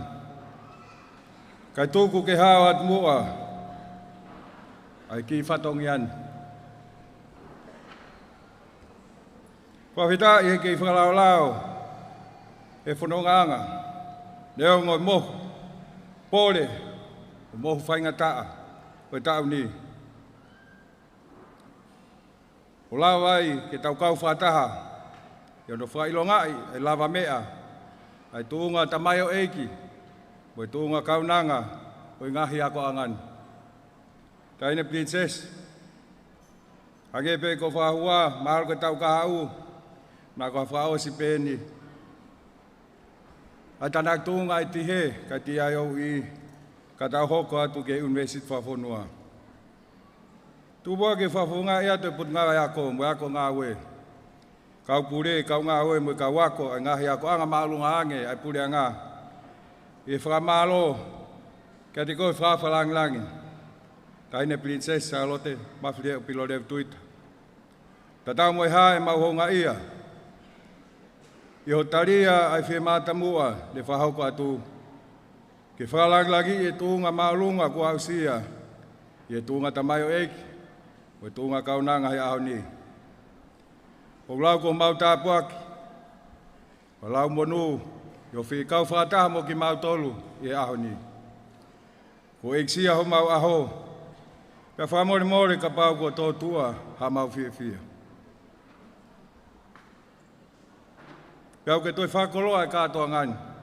Whawhetai mau koloa, te mau komunia, ke toko nia ho mau halafonoa ke kahau. He ilo na ngawe ao ngā ke he whanauni. Ia tokoni ke langa si o tau ki whonuani. Kau whakawhi aho, whamalo atu e tuku ho mo ua ka mo lava mai. Ke tau kau ngā whamoni, mo whakahau ngai. Ai ngawe lahi ko ikuna, e kau ako o ngahi ako angani. Whamalo lahi ke ngahi ngawe a ngā, e nau tokonia mai, e ono teu e whanau. E o mou kau mai, ne mātā mo ngawe tonu ai whanau. E nau mo e ātakai ngā ue, ne lava ke tupule kinai e nau ilo, mo e nau potoi ngā ue. Malo e tokoni ki ono whakatau kei e whanau, ke tuha mo e ngā ue, o nau hanganake at ki ai e kahau. Whamalo ke whaiwhikau, me kau whaiwhikau, na mu whaahia e ngahi ako angani, ka monolotua e ngā ue ne whakahoko, ko tau mua tonu e mau ngā ue, ko ho mou maratua ki mau tolu. Ke ngai hoa ngā ue e ngahi ako angani, whamalo atu ho mou poupou ki hono teke ako i e whonuani. Koe ako whoke ai pou turiki, o e whakalaka o tūloa. Ka koe ngahi ako anga, e holoi tō tangata, hono ao ngā. Kau tau whanau, maloi poupou mai ki ho mou whanau, ka mono teke a koho e whonuani. O meri ai e tau amanaki, ki a kahau rere e whamiri siasi, kau mai whonua. Kau tukon tare kita kau puri ako, mo kau ngāwe ai TIHE kau mai ko iswawhai ako, whamalo atu i ho mou whai e tau ngāwe. Leo ngoi ngai whainga taa, ne tau whanonga mai ai, malo e talango fua, ka malo e ngāwe lerei. Mawhitau ki Falemama mo paisteni kau taha e whanau ako, mo e whanau ako i ngahi ako angani. Malo lahi hono whamao popo e kau ako, Kataki ke mo ngau e whakataha, toka ngā i mo tauhi. Pa ko tau mātā tono no la he ahoni. Pia ko mo ikunai he ahoni. Ko i lalanga i wharehanga o ngauhi e lou akau. Pa tok omi o haalo. Haalo ke molu. Pa tok tohi ke awau tatau. Pa tok fatua e whala. Ko ki mo tolu ko mo osi he ahoni. Ko ngahi fo i whiunu ki mo tolu o Tonga. Na e whiri mai, ka na i kai ke pae mai pe. Na e haalo he ngahi ako angani. Pea te au iai, ko i ngahi fo i whiunu. Ki lalanga aki, haka hau whalala anga o i whonua. Mana tui mau pe, ko i ngahi fo i whiunu ki mo tolu, na e tohi whale rei, ke mau pore ai. Ke ua te mau talatoha aho. Hane mata awawa e whala, hufanga e whakatapu, pia mau pehe, papata pe ka nai lalanga. Ka mau fia mo pehe, lau kau i whare lava, he nai whatu i whare lava. Whanau e ahoni, ko toi whonuange ho mo ho whangahau. Ko mo toi mateuteu wange, ke stepu hoko ho mo ui. Ko mo mau a ilo lere yange, ke tofa hala whanonga ke a kahau o toi lere yange. Whatawangi tau kau atu, ka ue perenisi o merino, i hono tataki mo tolu, i he kahau o moutu iaki ki ai. I he tawau mai ke whakaosinga o tau whakako ni, tungu mua ke toi whainga maarien ke whamaloa ke CEO i potunga ako, tok tatangkina sin, kau tokuan CEO, kau ngau ko toi potunga we, i o mou pou ke motuane, mo tariangi, mo whaifatongia, Oski a velenga, he tau whakako ni. Taine Priness, tupe mua ke toi atu, ka whamalo ke feituna. I o whakoloa e mau ki katoa ngā tuani. Ka whamorimore atu ka pau, o ki ai hata whaako kai tuha mo tau. A tupe ke hufanga te pehelot le rei, o tau katoa ngā whawhewhia e aho. Ofa ke mumau ha Christmas whewhia, ka mua tau whao kresi ia, ofa lahi atu.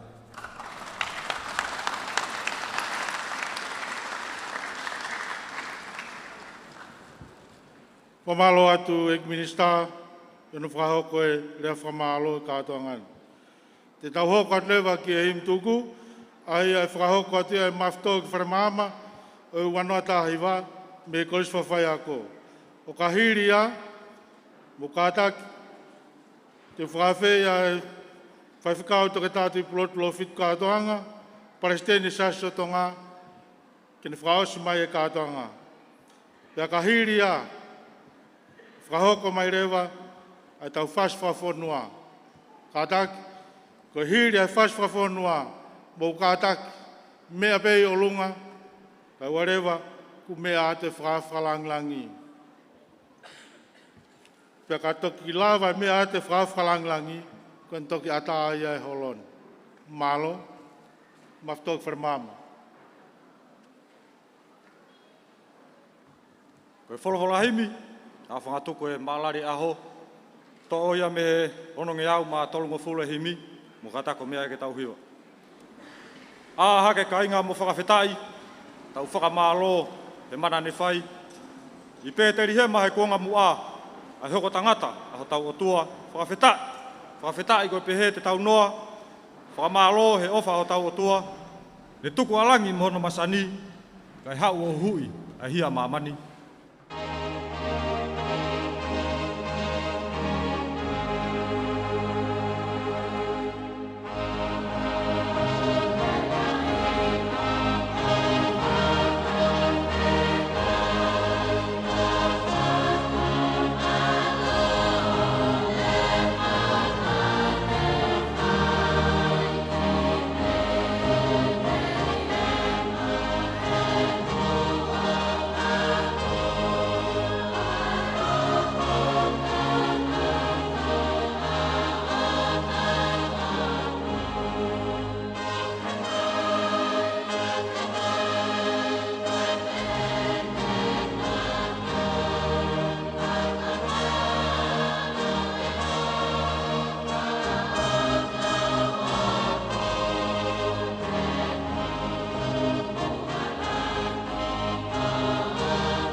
Kata ka mohi wa mai veso ausi. Tau mo ki tau ake whakawhetai. E aho aloi o kuta iai. Ko mea te pū e ke tatuku pā. Ke mā te aki ai hau tāpuha. Whakawhetai ko pehe te tau noa. Whakamālo he ofa o tau otua. Ne tuku alangi mohono masani. Kai hau o huhui ai hia a māmani.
Si ake ai kelesi. Pea koe kelesi a tau eiki ko sisu kalaisi. O whalahi ai tamai. Whiohi mo laumari e mā oni oni. O mangahi alo o whanonga merino mo i tāpuaki. Ke i e tahi ne whakawhi whakalangi langi. Princessi pure ki mautoluni hono ko toa pe. O ua mua na ahiri. Kai whai pe o taingata. Amen.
Job and we live stream o programa ko ia honi e ko tana tunga whataha ni ai ko sia ko whawhai ako pe ko Tonga Institute of Education mga he apia ko marunga nge a Tonga Institute of Higher Education pe ko e TIHE whahako whokia i holo ko ia ko Falemasiva i Haveroto wai whatawange ni ong lele atu ai whamawhora i here tio pe ai ata lele atu hoki I forward go a live stream mau famalo ai foke mau kaunga go i honi e mau famalo ai ki he faita me he Tonga Vision mau famalo ai ki a save wakahi ko ma Isleri Taukolo Junior mo ke a Taukolo pepe foke ki a Paula Moimoi me he valfitu ponima famalo ho ke a risate tana tohi te foke a Sunia tau alope ko au sa Slovaka Momea.